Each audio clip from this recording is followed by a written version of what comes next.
আমরা শুধু কি প্রোডাক্ট বিক্রি করি? না, আমরা মানুষের জীবনও বাঁচাই। আমি প্রত্যেক ডিপো ইনচার্জকে বলেছি যে একজন এমপি যদি আপনার এখানে আসে, অফিসে আসে, প্রথমে তাকে বসতে বলবেন, এক গ্লাস পানি দিবেন, এক কাপ চা খাওয়াবেন, তারপরে তার অর্ডারগুলো, তার কী কাজ আছে শুনবেন। একটা ইন্ডাস্ট্রি টোটালটা দাঁড়ায় আছে তার পরিশ্রমের উপর এবং তার একটা প্রাপ্য সম্মান আছে। আমি যখন কনসেপ্টে জয়েন করি, কেন জানি না, আমার মা আমাকে বলেছিল তুমি চাকরি করলে আর কোনো কোম্পানিতে জন্য এইখানেই করো। এই যে ফিলিংসটা যে আমার ছেলেটা ভালো জায়গায় চাকরি করে, আমরা এমপিওদের পরিবারের মধ্যে এই জিনিসটা তৈরি করে দিতে চাই। আমরা যেমন একটা গেট টুগেদার করি, পিকনিক করি, তো আমি একবার প্রপোজাল দিয়েছিলাম যে ভালো পারফর্ম যারা করে আমরা যদি তার ফ্যামিলিকে নিয়ে আসতে পারি, তার ওয়াইফকে নিয়ে আসতে পারি, তাদের যথেষ্ট রেসপেক্ট দিলে এই ছেলেটা এনকারেজ ফিল করবে, তার সম্মানটা বাড়বে। একটা টার্গেট যাকে যেটা দেওয়া হয়, আমরা প্রথমেই তাকে বলছি যে আপনার টার্গেটের দিকে তাকানোর দরকার নেই, আপনি কাস্টমারের দিকে তাকান। আমাদের একটা ফিলোসফি আছে, do what is right, not what is easy. আমরা ধৈর্য ধরি, প্রবলেম সলভ করি, প্রেসক্রিপশন বাড়াই, বিক্রি করি। আমরা যখন কাজ করতাম লিটারেচারও ডাক্তার শুনতেন, তারপর সময় ছিল। এখন ডাক্তারের 45 সেকেন্ডস হার্ডলি টাইম, এর মধ্যে আপনাকে প্রোডাক্ট বলে আসতে হবে। কত দক্ষতা থাকতে হয় একজন এমপিওর এইটুকের মধ্যে বলে আসতে।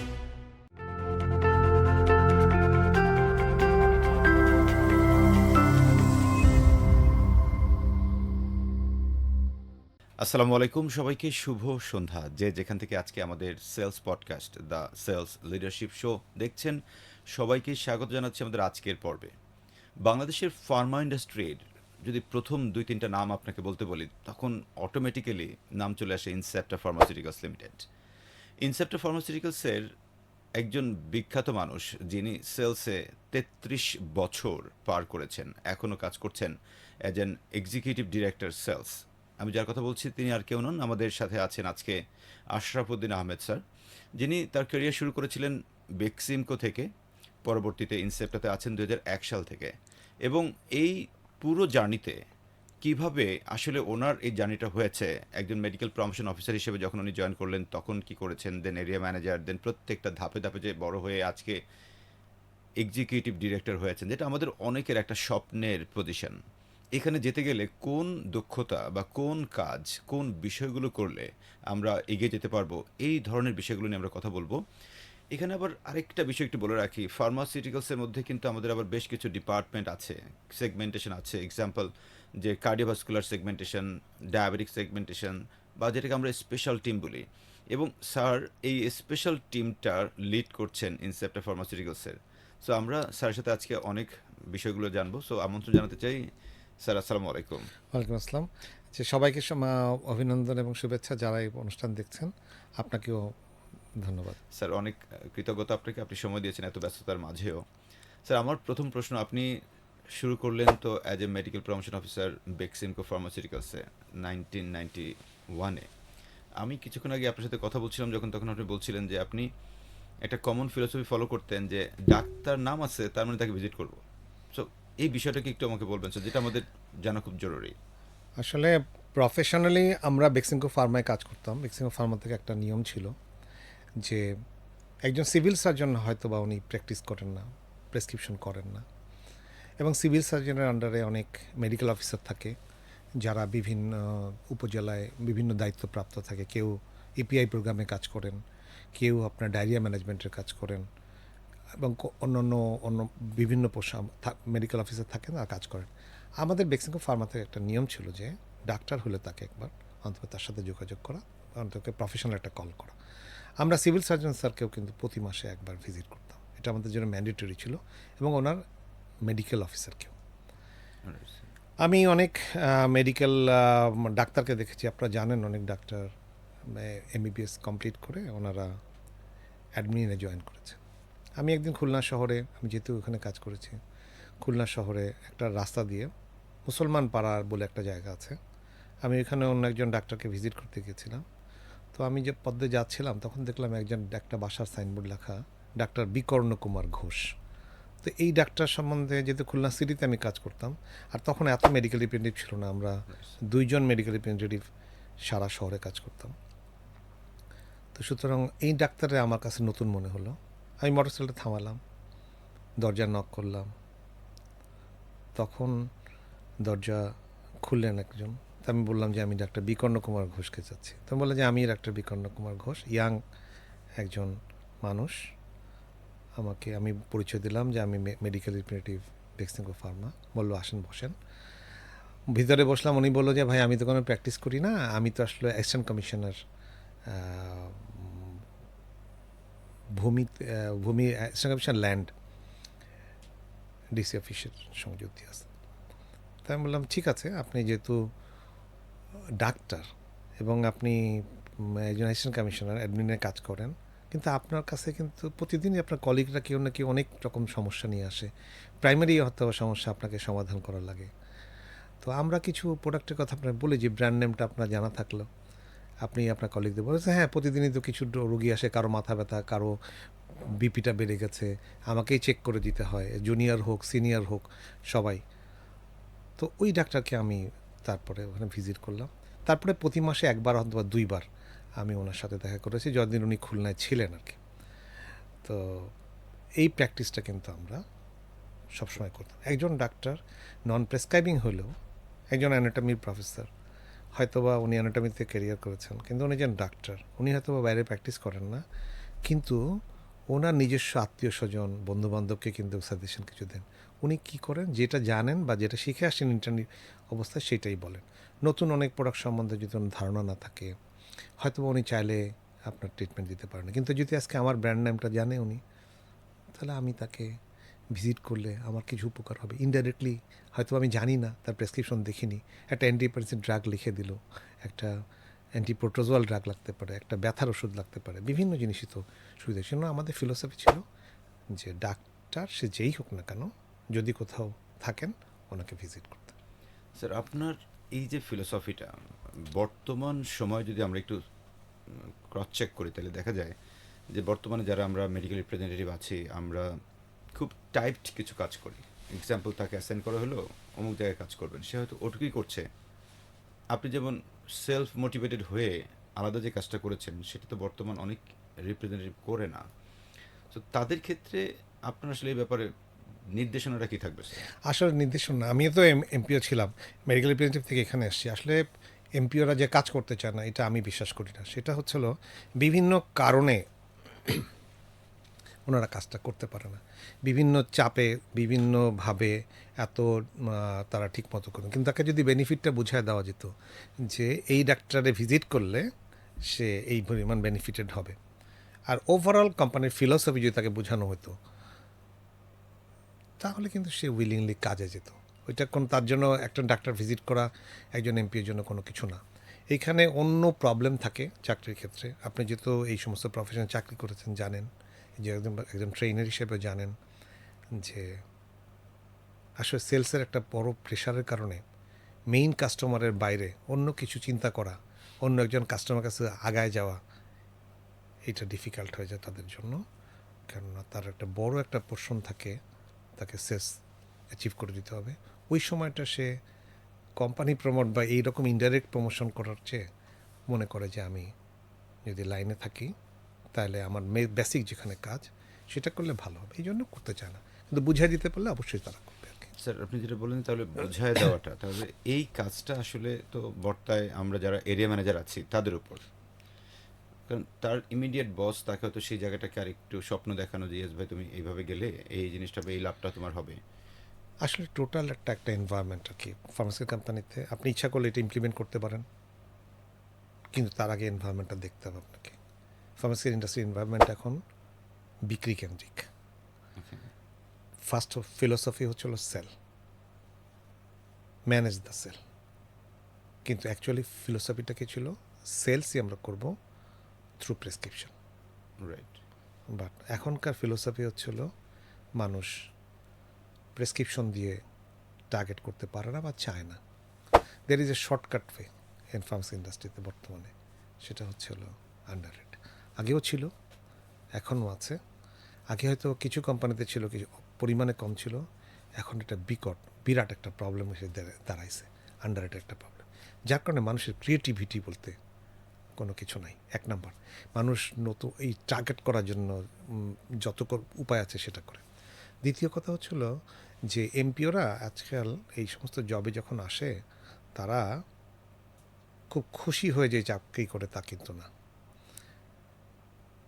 কোনো কিছু পায় না সেই জন্য এমপিও চাকরি করে, এই সংখ্যা অনেক বেশি। এই জবটা যে কত সফিস্টিকেটেড হতে পারে, কত ভালো হতে পারে, আমি কাজ করলে কত দূর যেতে পারি, এরকম কোনো ধারণা থেকে এই এই প্রফেশনকে ভালোবেসে কাজে আসে না, কোনো কিছু পায় না সেই জন্য কাজে আসে। আমার কাছে অনেক ছেলে আসছে অ্যাপ্লাইড ফিজিক্সে মাস্টার্সে ফার্স্ট ক্লাস, অনার্সে ওর ভালো রেজাল্ট করা, এমপিও চাকরির জন্য। তো আমি তাকে বললাম, ভাই চাকরি আপনাকে আমি কনফার্ম দিব, কোনো সমস্যা নেই, কিন্তু আপনি আগে বিভিন্ন জায়গায় ট্রাই করে আসেন।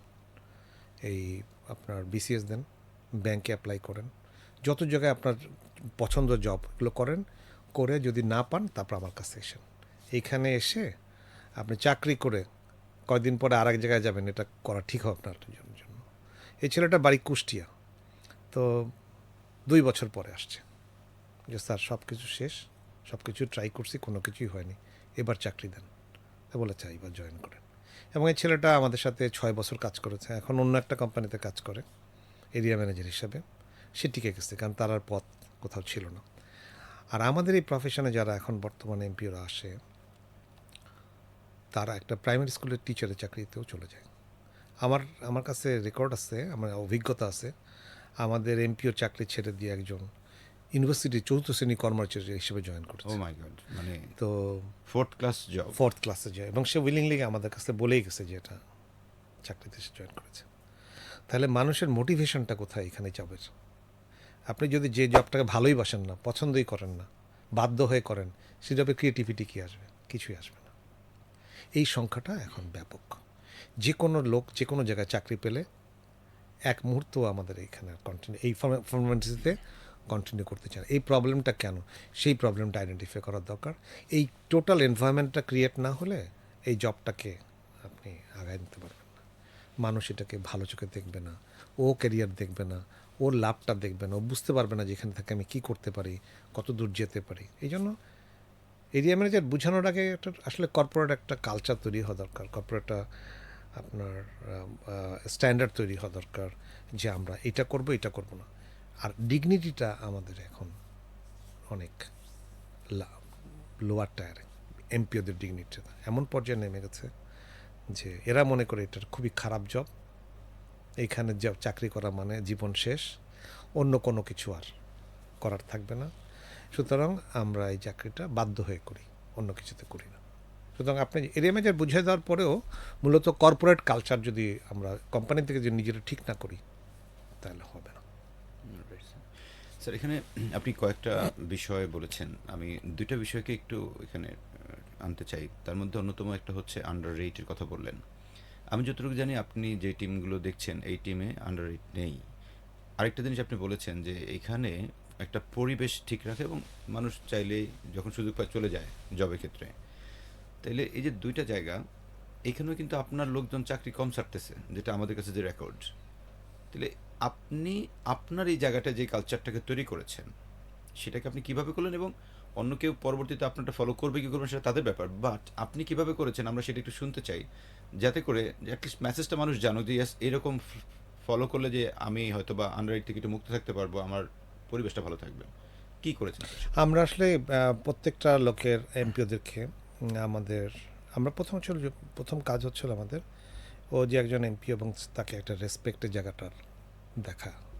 আমি প্রত্যেক ডিপো ইনচার্জকে বলেছি, যত আমাদের ডিপো আছে প্রত্যেকটা ডিপো ইনচার্জ বলছি, একজন এমপি যদি আপনার এখানে আসে, অফিসে আসে, প্রথমে তাকে বসতে বলবেন, এক গ্লাস পানি দিবেন, এক কাপ চা খাওয়াবেন, তারপরে তার অর্ডারগুলো, তার কী কাজ আছে শুনবেন।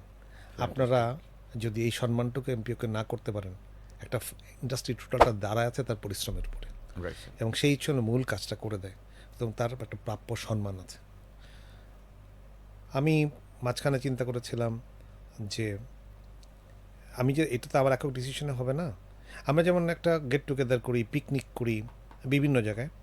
তো আমি একবার প্রপোজাল দিয়েছিলাম, আলোচনা করেছিলাম আমাদের সবার টিমের সাথে, ম্যানেজারদের সাথে, যে ভালো পারফর্ম যারা করে, ভালো ছেলে আমাদের অ্যাচিভমেন্ট করে, একটা পিকনিক বা গেট টুগেদারে দেখা যায় যে এমপিওরা আসে সিঙ্গেলি।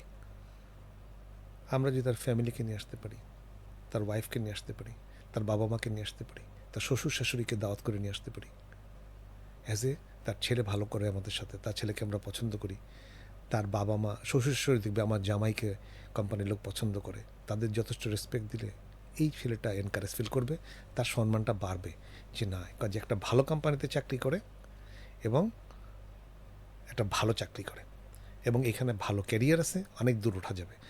ফ্যামিলি থেকে এই সাপোর্টটা, তার ওয়াইফও তাকে এনকারেজ করবে যে ঠিক আছে তুমি ভালো করে কাজ করো যাতে আগাইতে পারে। এই সম্মানটুকু আমরা প্রথমে এমপিওদেরকে দিতে চাই। দ্বিতীয় জিনিস যেটা করছি সেটা হচ্ছে আমরা এমপিওদের এরিয়া ম্যানেজার সবটারই আমরা চেষ্টা করি যে একটা টার্গেট যাকে যেটা দেওয়া হয়, আমরা প্রথমেই তাকে বলছি যে আপনি টার্গেটের দিকে তাকানোর দরকার নেই, আপনি কাস্টমারের দিকে তাকান। আমাদের একটা ফিলোসফি আছে, সেটা আমরা বলি যে do what is right, not what is easy. Do what is right, not not what is easy. What is easy. Okay. এইটা হচ্ছে আমাদের বেসিক প্রিন্সিপাল, সব চাকরির ক্ষেত্রে, আমাদের জীবনের ক্ষেত্রে, সর্বক্ষেত্রে। আপনি যেখানে খেয়াল করে দেখেন যেটা রাইট কাজ জীবনের সর্বক্ষেত্রে সবাই কিন্তু তাই করতে চায়, বিভিন্ন কারণে পারে না, সেটা ঠিক আছে।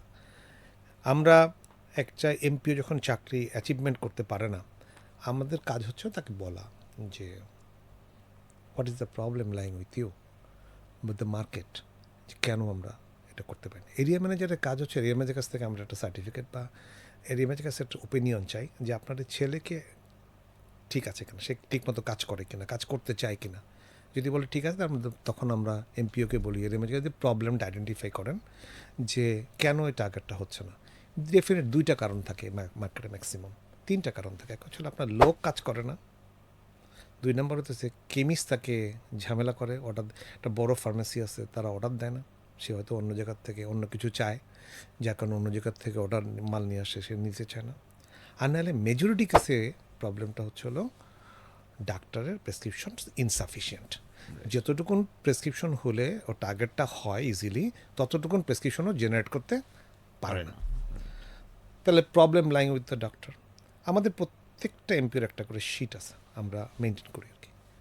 এটার মধ্যে তার কতজন ডাক্তার আছে, কোন স্পেশালিটি কতজন ডাক্তার আছে, তার টার্গেট কত, মেজর প্রোডাক্ট কতগুলো বিক্রি করে, ডাক্তার প্রোফাইল সবার উপরে, যে তার নন প্রেসক্রাইবার ডাক্তার কতজন, ইনফ্রিকুয়েন্ট প্রেসক্রাইবার কতজন, যারা লেখে না। আমরা এক্সপেক্ট করি প্রতি প্রেসক্রিপশনে কথা বলতে যে প্রতি প্রেসক্রিপশনে একটা করে প্রোডাক্ট লিখে দিবে, সবাই আমার একটা সাপোর্ট থাকবে, কিন্তু দেখা যায় যে তা আশা করি কিন্তু উনি হয়তো 10টা প্রেসক্রিপশনে 5টায় প্রোডাক্ট লেখে, 5টায় আমাদের কোনো প্রোডাক্টই থাকে না। একটা আছে লয়াল প্রেসক্রাইবার, যারা এগুলো সব কোম্পানিরই আছে, কিছু লয়াল কাস্টমার আছে যারা ওনারা কোম্পানিকে সবসময় একটা দুইটা শেয়ার দিয়ে দেয়, এরকম লয়াল প্রেসক্রাইবের সংখ্যাও আছে। দেখা যায় হচ্ছে হলো নন প্রেসক্রাইবারও জিরো, মানে আমাদের ক্ষেত্রে নন প্রেসক্রাইবার বলতে গেলে নাই আর কি। লয়াল প্রেসক্রাইবার সংখ্যাও খুবই কম, ইনফ্রিকুয়েন্ট প্রেসক্রাইবার সংখ্যা হচ্ছিল বিশাল লিস্ট। এইখানটাই হচ্ছিল যে আমরা যে পরিমাণ সাপোর্ট আমাদের, এরাই মার্কেট লিড করে, যে পরিমাণ সাপোর্ট আমার এইখানে যাওয়া দরকার, মানে আশা করি সে পরিমাণ আমরা পাই না। তাহলে কীভাবে এটা পাবো? এরও অনেক গল্প আছে, সে যতই হোক না কেন। অনেক ডাক্তারই আছে যেখান দেখা যায় যেহেতু আমার নিড আছে যে আমি টেরিটরিতে অ্যাচিভ করতে পারি না, রিজন বিহাইন্ড কী কারণে পারে না, এই আইডেন্টিফাই করতে দেখা যায় কিছু ডাক্তার আমাদের কম লেখে, তা how to get the prescription from there, এটা হচ্ছে আমাদের প্রধান অবজেক্টিভ থাকে। একজন ডাক্তার আমার দেখা যায়, আমাদের এখানে গল্প আছে যে আমরা বাস্তব কথাই বলতেছি, যে উনি একটা মেইন জায়গায় বসে, সেখানে আমাদের প্রেসক্রিপশন করে, কিন্তু আমরা যখন মার্কেট অবজারভেশন দেখলাম তখন আমাকে রিজন ম্যানেজার বলল স্যার দেখেন 2-3টা প্রেসক্রিপশন আমরা পেলাম, উনি আপনাদের প্রোডাক্ট লেখে নেই। তখন রিজন খুব সুন্দর করে দেখলো যে আসলে এই ডাক্তারের ওই প্রেসক্রিপশনের দিকে দেখলো অ্যাড্রেসটা ডিফারেন্ট। ওই ডাক্তার বসে হচ্ছিল মনে করেন একটা বড় ডায়াগনস্টিক সেন্টারে সন্ধ্যাবেলা, যার মেইন প্র্যাকটিস সেটা, দুপুরবেলা উনি একটা ছোট ক্লিনিকে পেরিফেরিতে যায়, আশেপাশে কোনো একটা ক্লিনিকে বসে, সেখানে হয়তো বা 4-5টা পেশেন্ট পায়।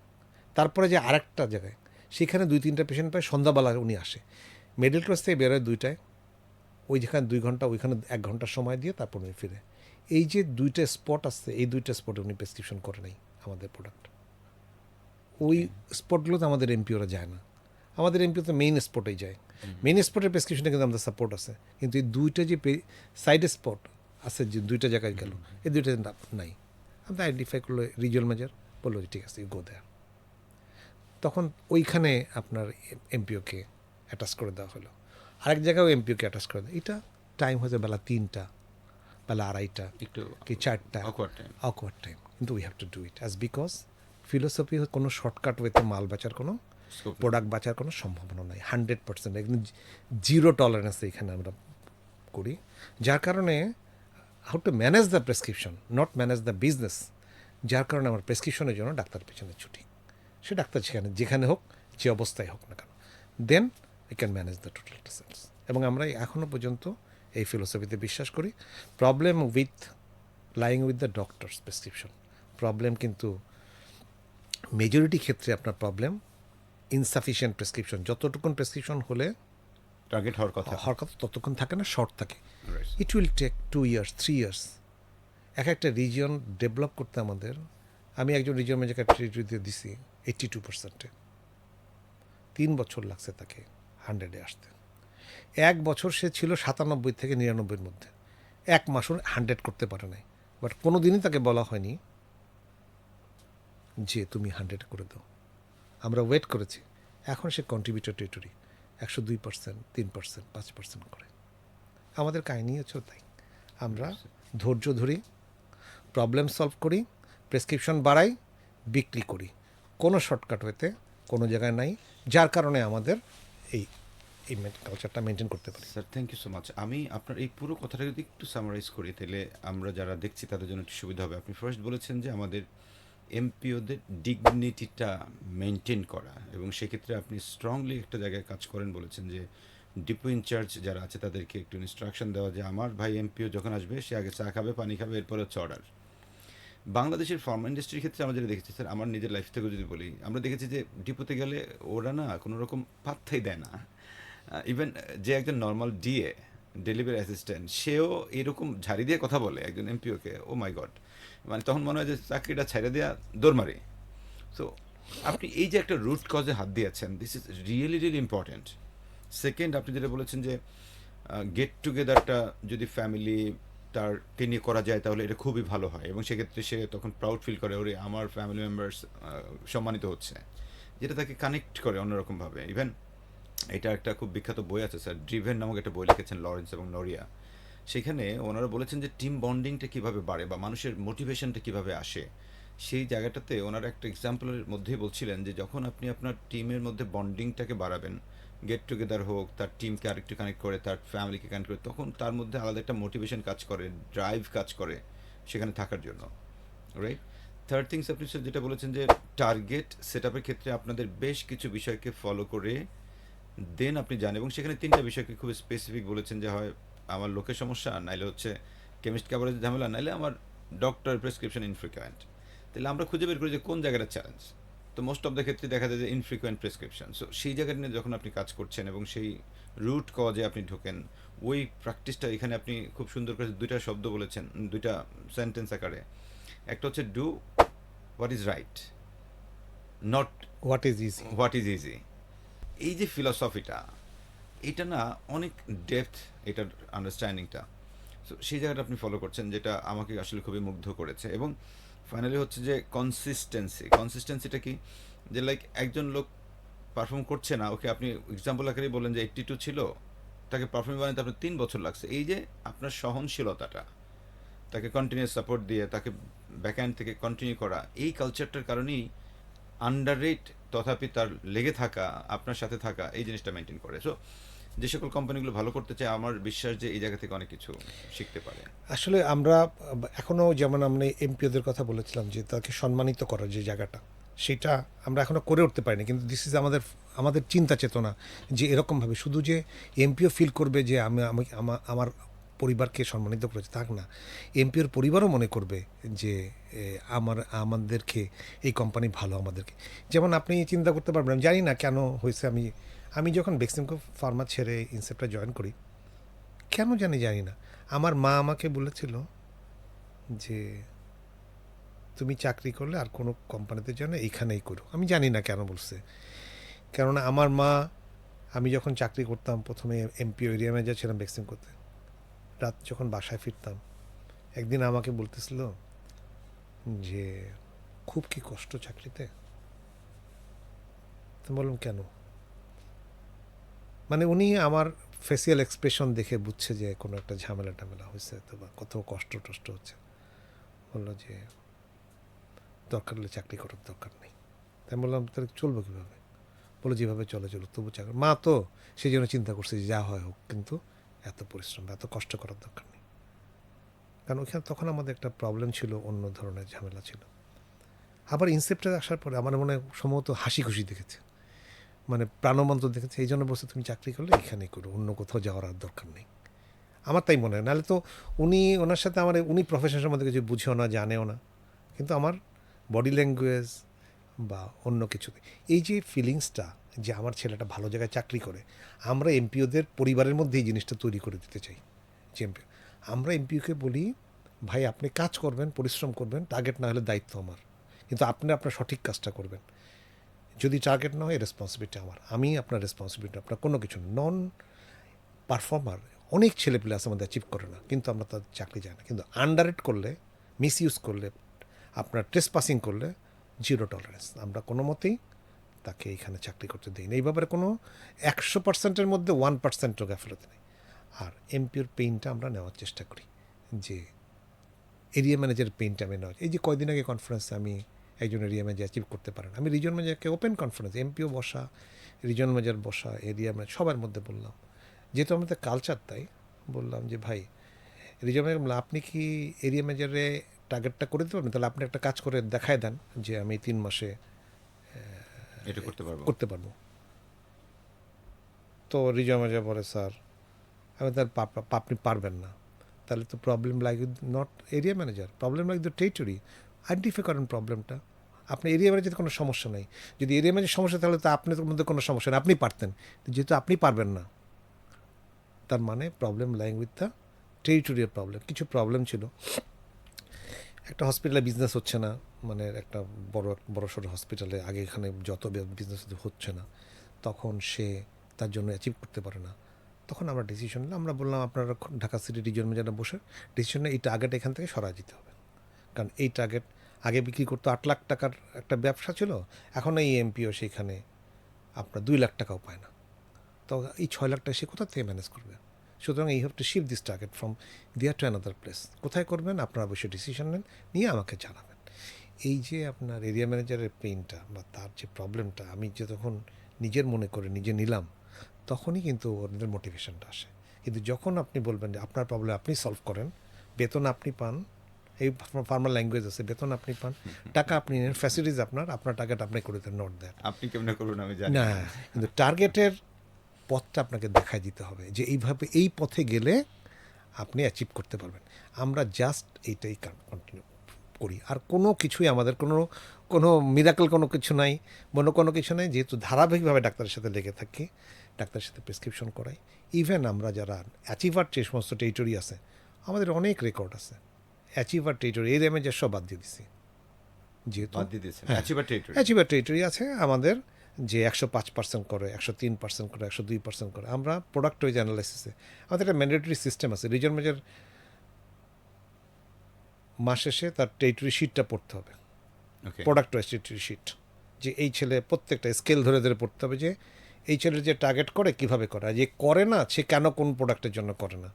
তো মেজর কিছু প্রোডাক্ট সব কোম্পানিরই থাকে, টার্গেট শিটটা, অ্যাচিভমেন্ট শিটটা প্রোডাক্ট ওয়াইজ দেখলে বোঝা যায়, কোনো অ্যাবনর্মালিটিস যদি কোথাও থাকে বোঝা যায়।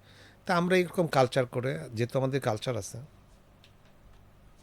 আমার মনে হয় আমরা কিছু রিজিয়নে এই গত কয়েক মাসে 40-50% লোক অনেক জায়গাতে বাদ দিচ্ছি অ্যাচিভার টেরিটরি।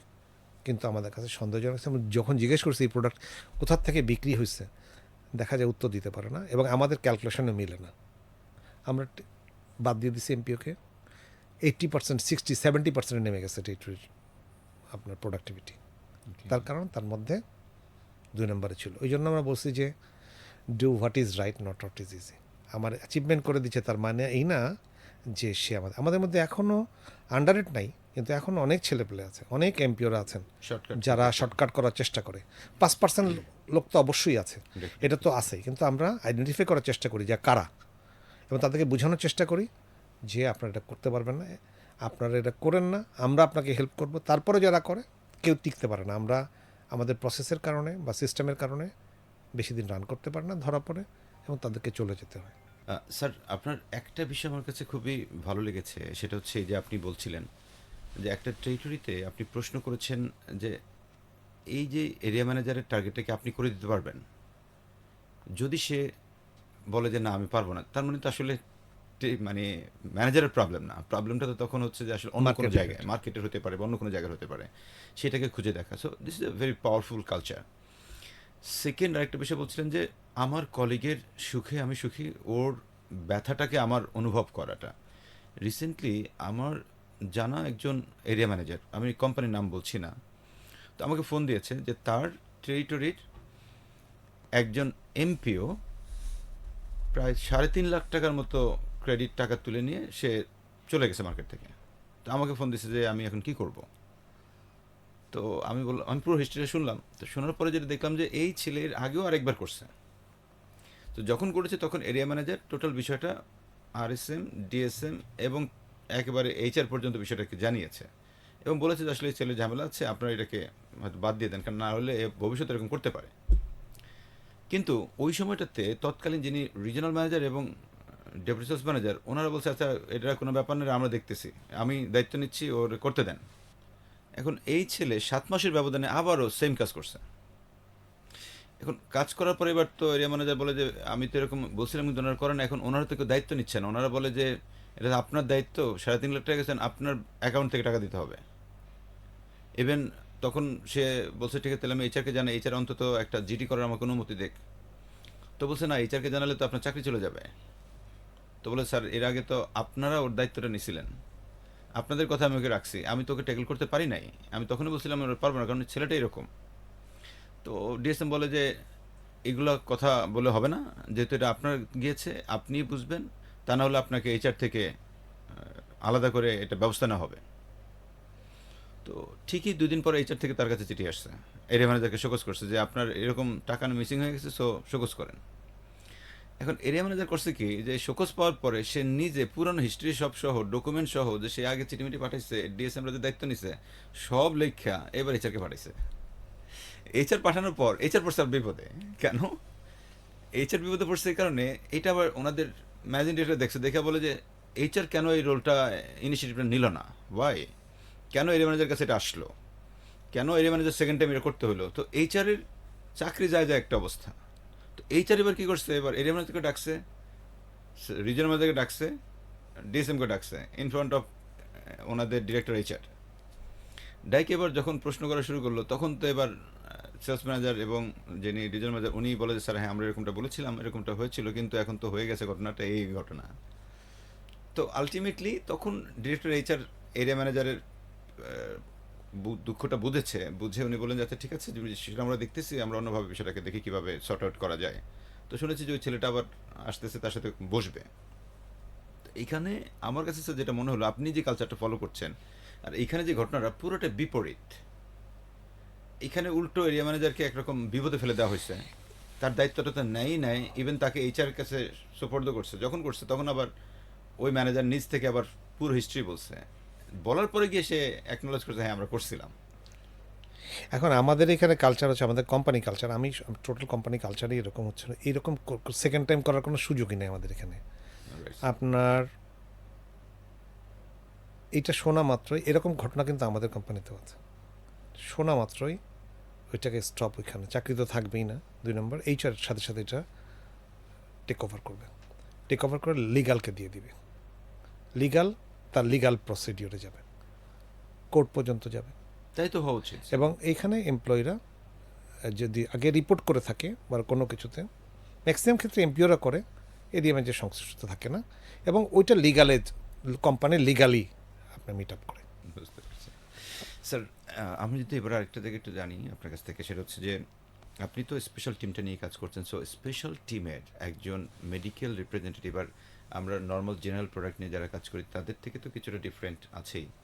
সো এমন কোন কোন বিষয়গুলো একটু স্পেশালিটি মেনটেন করলে স্পেশাল টিমের লোকজন আরেকটু ভালো করার সুযোগ থাকে একজন মেডিকেল রিপ্রেজেন্টেটিভ? আসলে মেডিকেল রিপ্রেজেন্টেটিভ যারাই এই প্রফেশন চাকরি করে, আমি সবার কথাই বলি, আগে এই প্রফেশনটাকে বুঝতে হবে, জানতে হবে, ভালোবাসতে হবে। যে আমি যে কাজ করি সম্মানের চাকরি, we are not doing a job, we help many people, we saves lives. Right. এই ফিলোসফিটা, এই জিনিসটা মানুষের মাথায় আসে না, মানুষ বুঝ করে। আপনি দেখেন আজকে আমরা একজন এমপিও, একজন এরিয়া ম্যানেজার, রিজিওনাল ম্যানেজার, কি আমরা এক্সিকিউটিভ, কত লোককে আমরা হেল্প করি সারাদিন কাজের মধ্যে, প্রচুর প্রচুর কত লোকের অ্যাপয়েন্টমেন্ট করে দিই, প্রচুর, কত ডাক্তারের অ্যাপয়েন্টমেন্ট করে দিই, অসংখ্য। কত পেশেন্টকে আমরা, আপনার গরিব মানুষকে আমরা হেল্প করি। আমি অবশ্যই। অনেক সময় মেডিকেল কলেজে গিয়েছি, দেখি একজন আসছে, যেহেতু আমার একটু বয়স বোঝা যায়, একটু সিনিয়র বোঝা যায়, আসছে আমার কাছে যে স্যার এই আলট্রাসাউন্ড কোথায় করতে হতো খুঁজে পাচ্ছি না, গ্রামের থেকে আসে মহিলা, এই সরওয়ার্দী মেডিকেল কলেজে। আমি একজন এমপিকে বললাম ভাই এটা নিয়ে যান তো, ওকে কিন্তু বলে দিয়েন না যে ওই, মানে ওইটা আর একটা বিল্ডিংয়ের নিচতলায় শেষের দিকে যেতে হয় সরওয়ার্দীতে। ওকে কিন্তু আপনার দিয়ে না, আপনি দিয়ে পৌঁছে দিয়ে আসেন। আমাদের এমপিও নিয়ে যে ওনাকে ওইখানে পৌঁছে দিয়ে আসে। তা আমরা শুধু কি প্রোডাক্ট বিক্রি করি? না, আমরা মানুষের জীবনও বাঁচাই। আপনি দেখেন এই প্রোডাক্ট ইনফরমেশন যদি আমরা ডাক্তারের কাছে না দিতে পারি, তাই না, নতুন অনেক প্রোডাক্ট তো ডাক্তাররা জানেই, কিন্তু অনেক নতুন প্রোডাক্ট আছে যেগুলো সম্বন্ধে নতুন আসছে, এরকম ব্যাপার আছে, মার্কেটে এখন নতুন আসতেছে। দ্বিতীয় আছে যে অনেক ইন্ডিকেশন চেঞ্জ হচ্ছে, আপনার ড্রাগের নতুন কোনো ইন্ডিকেশন আসতেছে। এই ইনফরমেশনগুলো তো আমাদের, এটা তো বিশ্ব স্বীকৃত পেশা। আপনার মেডিকেল রিপ্রেজেন্টেটিভ পেশা তো সারা পৃথিবীতে স্বীকৃত পেশাদের অন্যতম একটা স্বীকৃত পেশা। আমাদের ছেলেদের যদি মোটিভেশন থাকে, এমপিওদের, যে আমি এই চাকরি করে অনেক দূর যেতে পারবো, প্রথমে ডেডিকেশন থাকতে হবে যে আমার এই চাকরিটা করতে পারবো আমি, চাকরি করা ভালো। আর আপনি দেখেন আমরা মিশি কার সাথে, আমাদের প্রথম কাস্টমার হচ্ছে doctor. Doctor. That the most sophisticated, educated, মানুষ। এলিট সফিস্টিকেটেড, এডুকেটেড এবং brilliant right. People of the society. Absolutely. এটা তো বলার কোনো অপেক্ষাই রাখে না, যে যত কথাই বলুক না কেন। আমি আমাদের জেনারেশন পর্যন্ত জানি, বা এর পরের জেনারেশনে এখনও মেডিকেল কলেজে ভর্তি পরীক্ষা হাজার হাজার মানুষ পরীক্ষা দেয়, গার্জিয়ানরা দেয়, চান্স নেবে অনেক জায়গায় যায়, কিন্তু ডাক্তাররা তো এমন একটা সোসাইটি। এবং দেখেন প্রতিটা ডাক্তারের সাথে আমাদের এমপিওদের কত ভালো রিলেশন। আপনি কোথাও শুনবেন না একজন এমপিওকে একজন ডাক্তার অপমান করে বা ভাড়া ব্যবহার করে। প্রত্যেকটা লোককে ওনার এত ব্যস্ত সময়ের মধ্যেও ডাক্তাররা বসতে দেয়, কথা শোনে, ভালো ব্যবহার করে, হাসি মুখে বিদায় দেয়। Right sir. এর বিনিময়ে ডাক্তাররা কিন্তু একটি স্যাম্পল বা লিটারেচার, এটা কিন্তু কিছু না। নরমাল এই যে আমাদের প্রফেশনের যে একটা সফিস্টিকেশন, এই জিনিসটা মানুষ কিন্তু বুঝে না। আর এই প্রফেশনে কোনো খারাপ লোকের সাথে কোনো সম্পর্ক নেই। ওই এমপিওর জীবনে সবচেয়ে খারাপ হয়েছে তার বস হইতে পারে, কিন্তু আর কোনো লোক কিন্তু না, তার সে যেখানে কাজ করে সে কিন্তু না। এই জিনিসটা আপনাকে করতে হবে। দ্বিতীয় জিনিসটা সেটা হচ্ছে এমপিওরা যেটা মনে করে সেটা হচ্ছে না টাইমিংয়ের। মানুষের মনে চাকরি সম্বন্ধে একটা ধারণা থাকে যে সকালে যাব 9টায়, বিকাল 5টায় বাসায় আসবো, একটু পাঞ্জাবি টাঞ্জাবি পরে ঘুরবো টুরবো, ফ্যামিলি নিয়ে একটু ঘুরবো, চাটা খাবো। আসলে জব তো এখনকার দুনিয়াতে তা নাই। আপনি সব ধরনের জব, একজন ডাক্তার সারাদিন হসপিটালে কাজ করে এসে ওনাকে প্র্যাকটিস করতে বসতে হয়। একজন টিচার সারাদিন স্কুলে কলেজে পড়ায়, সে প্রাইভেট পড়ায়। রাইট। একজন ইঞ্জিনিয়ার আপনি যে দেখেন সারাদিন কাজ করার পরে আরও পার্সোনাল কিছু কাজ করে, মানুষের আর্কিটেকচাররা কাজ করে, তারা আবার নতুন করে পার্সোনালি নিজেরা অনেক জায়গায় কাজ করে। আপনি একটা ব্যাংকে যান, রাত 10টায় কিন্তু ব্যাংক ছুটি হয় না। আপনি ইউনিভার্সিটি প্রফেসরদের যান, ওরা কিন্তু প্রাইভেট ইউনিভার্সিটিতে ক্লাস নিতে আসে। একটা লোকও কিন্তু নাই যে 9টা 5টা অফিস, কোনো জব 9টা 5। ইভেন আপনার বাসায় আপনার পরিবারের আপনার ওয়াইফও কি 9টা 5টা নো, তো আর বেশি করে। সারা রাত, অনেক। সারাদিন সারা রাত, বাচ্চা যতক্ষণ ও ততক্ষণ, গার্জিয়ান ততক্ষণ, স্কুলে নেওয়া, ছোট বাচ্চা মানুষ করা, তারপরে স্কুলে নেওয়া, ইভেন ইউনিভার্সিটি বা কলেজে যাওয়ার আগ পর্যন্ত তো ম্যানেজমেন্ট করতে। তাহলে এই যে পরিশ্রমটা আমাদের হয় এর জন্য এক্সট্রা। তো এই যে জিনিসগুলোর, এই যে মেডিকেল রিপ্রেজেন্টেটিভ, আপনার ডেডিকেশন, আপনার কাজ করার মানসিকতা, এই দুইটা জিনিস ফার্স্ট। দেন সাকসেসফুল এই মেডিকেল রিপ্রেজেন্টেটিভদের মূল প্রবলেমটা হচ্ছিল নলেজের ঘাটতি। ডাক্তার কখনোই আপনার কথা শুনবে না যদি 30 সেকেন্ডস থেকে 45 সেকেন্ডস আসলে একটা প্রোডাক্ট ডিটেল করার টাইম, এখনকার যুগে আমরা যখন কাজ করতাম, আমরা in your daily practice your encounter many patient who are suffering for upper respiratory infection, একটা অ্যামক্সিসিলিনের লিটারেচারও ডাক্তার শুনতেন, কারণ তখন সময় ছিল। এখন ডাক্তারকে 45 সেকেন্ডস হার্ডলি টাইম, এর মধ্যে আপনাকে প্রোডাক্ট বলে আসতে হবে। কত দক্ষতা থাকতে হয় একজন এমপিওর এইটুকের মধ্যে বলে আসার, এবং অনেকেই পারে, অনেকেই পারে, কিছু লোকজন পারে না। যেমন আমাদের তো স্পেশাল টিমে কাজ করি, আমাদের তো ইনফরমেশন বেস। যেমন কিছুদিন আগে আমাদের একটা ব্র্যান্ড আছে আপনার টেলমি ডিপ বা টেলমি সার্টন, একটা প্লেন আছে আর একটা কম্বিনেশন আছে। এই ড্রাগটা আমরা প্রথমে মার্কেট দিইনি, প্রথমে অন্য 2টা কোম্পানি ট্রাই করেছে, তারা মার্কেট করতে পারেনি। আমরা থার্ড কোম্পানি, আমাদের one of the biggest product হচ্ছিল আমাদের এটা। ও, এখনকার মার্কেটের মধ্যে সবচেয়ে রাইজিং প্রোডাক্ট হচ্ছিল এটা। অথচ আপনারা কারণ third অনেক time কোম্পানি, আমরা থার্ড টাইমে আসছি। আসছেন। কেন আসছি? ইনফরমেশনের কারণে আসছি।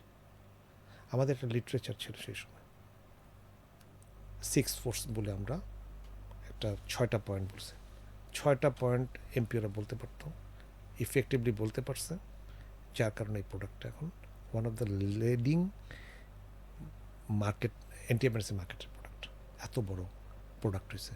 সুতরাং এটা তো আমরা করিনি, এমপিও করছে, এমপিও করে দিয়েছে। আপনি দেখেন নলেজের ঘাটতি হচ্ছিল এইখানে, নিজেকে অসম্মানিত করার আর একটা মোক্ষম জায়গা। এই জন্য ওদের কাছে এই জব ভালো নাও লাগতে পারে, তার কারণ আপনি কনফিডেন্স নাই। আপনি ডাক্তারের চেম্বারে যাচ্ছেন, স্যার আমাদের অ্যাট্রোভাস্টেটিন এই 10-20 মিলিগ্রাম আছে, একটু লিখে দিন স্যার, এই এই বলে যখন আসে, তখন ডাক্তারের কাছে তার অ্যাকসেপ্টেন্সও খারাপ থাকে, নিজের কাছে ছোট মনে হয়। কিন্তু তারা এখন এই জিনিস করতে চায় না, এই জিনিস পড়তে চায় না। আর আমি একটা 2টাই প্রফেশনাল কোম্পানিতে চাকরি করেছি, সবই প্রফেশনাল কোম্পানি, কিন্তু আসলে বেসিক স্ট্রাকচার আমি যেটা শিখেছি আর কি, আমাকে এমটিবি মুখস্থ বলতে হতো। MTP means medical treatment problem. প্রথম লিটারেচার শুরু থেকে প্রোডাক্টের নাম আসা পর্যন্ত, এর মাঝখানে যত ইন্ট্রোডাকশন, লিটারেচারের ইন্ট্রোডাকশনটা এই এমটিপি আমি যখন এমপি ছিলাম মুখস্থ বলতে হতো। ডাক্তারের চেম্বারে বসে আছে, আমার সুপারভাইজার বা এরিয়া ম্যানেজার পাশে বসে আছে, বলো তো ওই লিটারেচারটা হয়নি তো তোমার, কালকে দেবো কিন্তু সকালে পরীক্ষা। আপনার চাকরি করতে মানে যাচ্ছি হেডকোয়ার্টার থেকে একটা হেলথ কমপ্লেক্সের দিকে, পিছনে মোটরসাইকেলের পিছনে আমার এরিয়া ম্যানেজার আছে, বলো তো লিটারেচারটা কালকে বলছিলাম, পারছো? এই যে কালচার, এই কালচারও উঠে গেছে। এই যদি না থাকে তার সম্মানের জায়গাটা থাকবে না মেডিকেল, এই সম্মানের জায়গাটা থাকতে হবে। দ্বিতীয় জিনিস হচ্ছিল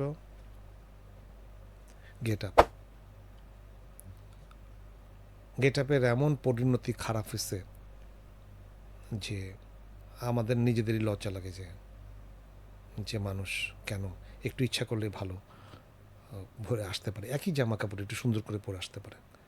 আপনি যখন গেট আপ আপনার খারাপ হবে, মানুষ আপনাকে দাম দেবে না, যে যত কথাই বলেন না কেন। মাঝখানে আমি একদিন কাহিনী বলি, আমি চিটাগাংয়ে কাজ করছি, হালি শহরের মোড়ে দাঁড়ায় আছি, একটা কাজের জন্য গেছি, প্রফেশনাল কাজে। আমাদের তখন চিটাগাংয়ে 2টা রিজন ছিল। এক রিজনের মধ্যে বলছে, স্যার আমার ওই এমপিওর মোটরসাইকেল পুলিশে নিয়ে চলে গেছে, তো আমাকে থানায় যেতে হবে আর কি। মানে পুলিশ, ট্রাফিক পুলিশ তার কাছে চাইছে, পুলিশ মানে হাবিলদার একজন, ওই কাগজপত্রে কোথায় যেন ঝামেলা আছে, তো বলছে আপনি থানায় আসেন, হালিশহর থানায় আসেন। এই বলে ওরে নামায় থুয়ে আপনার মোটরসাইকেল চালায়, সে চলে গেছে। এখন দেখেন সিচুয়েশনটা কি। তা বলে আমি তো ভালো জটিলতা, কারণ মোটরসাইকেল তো সে ওইভাবে নিয়ে চলে গেছে, আসলে আদৌ গেছে কিনা, পরে অস্বীকার করে কিনা। তো আমি ছিলাম, 2 রিজন ম্যানেজার, এরিয়া ম্যানেজার, আমরা সবাই গেলাম হালিশহরে। আমাদের একটা ট্র্যাডিশন আছে, আমি স্পেশাল টিমে আমরা মেনটেন করি, ডিসেম্বর জানুয়ারি 2 মাস আমরা একদম ফুল, বিশেষ করে ডিসেম্বরে একটু গরম থাকলেও জানুয়ারি মাস ফুল প্লেজেন্ট। আমাদের ইচ অ্যান্ড এভরি লোক, আমি সহ প্রত্যেকটা সুটেড বুটেড দেখবেন, ও, সুটেড বুটেড টাই একদম একদম 100%, নট এ সিঙ্গেল ম্যান কেউ যে এর বাইরে যেতে পারবে না। স্পেশাল টিমে যত লোক কাজ করে সবাইকে জানুয়ারি মাসে 100% গরম না আসা পর্যন্ত শুধু কোট ব্লেজার, আজকে যেমন আমি ক্যাজুয়াল পরে আসছি, ক্যাজুয়াল না, অবশ্যই আপনাকে টাই সহ পড়তে হবে, এবং আমি নিজেও পড়ি, কারণ আমি না পড়লে তো পড়ানো যায় না। তো আমরা 6 জন লোক, 6-7 জন লোক, সবাই স্যুট পরা একদম। তো আমরা হালিশহর থানায় গেলাম, ওসি সাহেবের সাথে দেখা করা যায়। বললো কী প্রবলেম, তো বললাম এইটা মোটরসাইকেল। তো বললো যে আচ্ছা ও আমি ডাকতেছি করে দেয়। ওই হাবিলদার সাহেব বাবা আসলো, এসে কোনো কথা না বলে, জি আপনার মোটরসাইকেল চাবি নিন, আপনি যান, চলে যান, চলে যান। তার এখন উনি কী মনে করছেন আমরা জানি না। ড্রেস তো কোড স্যার। ড্রেস কোড, আপনার যদি সম্মান না থাকে, আপনি আজকে মেডিকেল রিপ্রেজেন্টেটিভ আমার কাছে বলতে কষ্ট লাগতেছে, এইটা অফিসের থেকে লিডারদের দেখা উচিত। যেমন আমাদের জুতা, আমরা সব জুতার দিকে আমরা খেয়াল রাখি। আমাদের একটা ব্র্যান্ডই আছে, অক্সফোর্ড শু পরতে হবে, অক্সফোর্ড শু, এবং ফিতাওয়ালা অক্সফোর্ড পরতে হবে, ফিতালা, রাইট। অক্সফোর্ড পরতে হবে, বিশেষ করে স্যুট পরার সময়। এবং আমাদের কনফারেন্সের দিনও দেখবেন সব ছেলেরা আসে অক্সফোর্ড শু পরে। Very good. আমাদের কনফারেন্সে আলাদা ড্রেস কোড আছে। এই যে আমরা এখন একটা প্রায় এই জায়গাগুলো হচ্ছে কি, এগুলো আপনার যখন আপনি একজন ডাক্তার ভিজিট করতে যাবেন, লোকজন আপনাকে দেখলেও মনে করবে যে না, এরা নিশ্চয়ই ভালো কিছু করে। কিছু কিছু কোম্পানি বাংলাদেশে মেনটেন করতো, ইদানিং অনেকেই করে না, কিন্তু আমরা 100% মেনটেন চেষ্টা করি।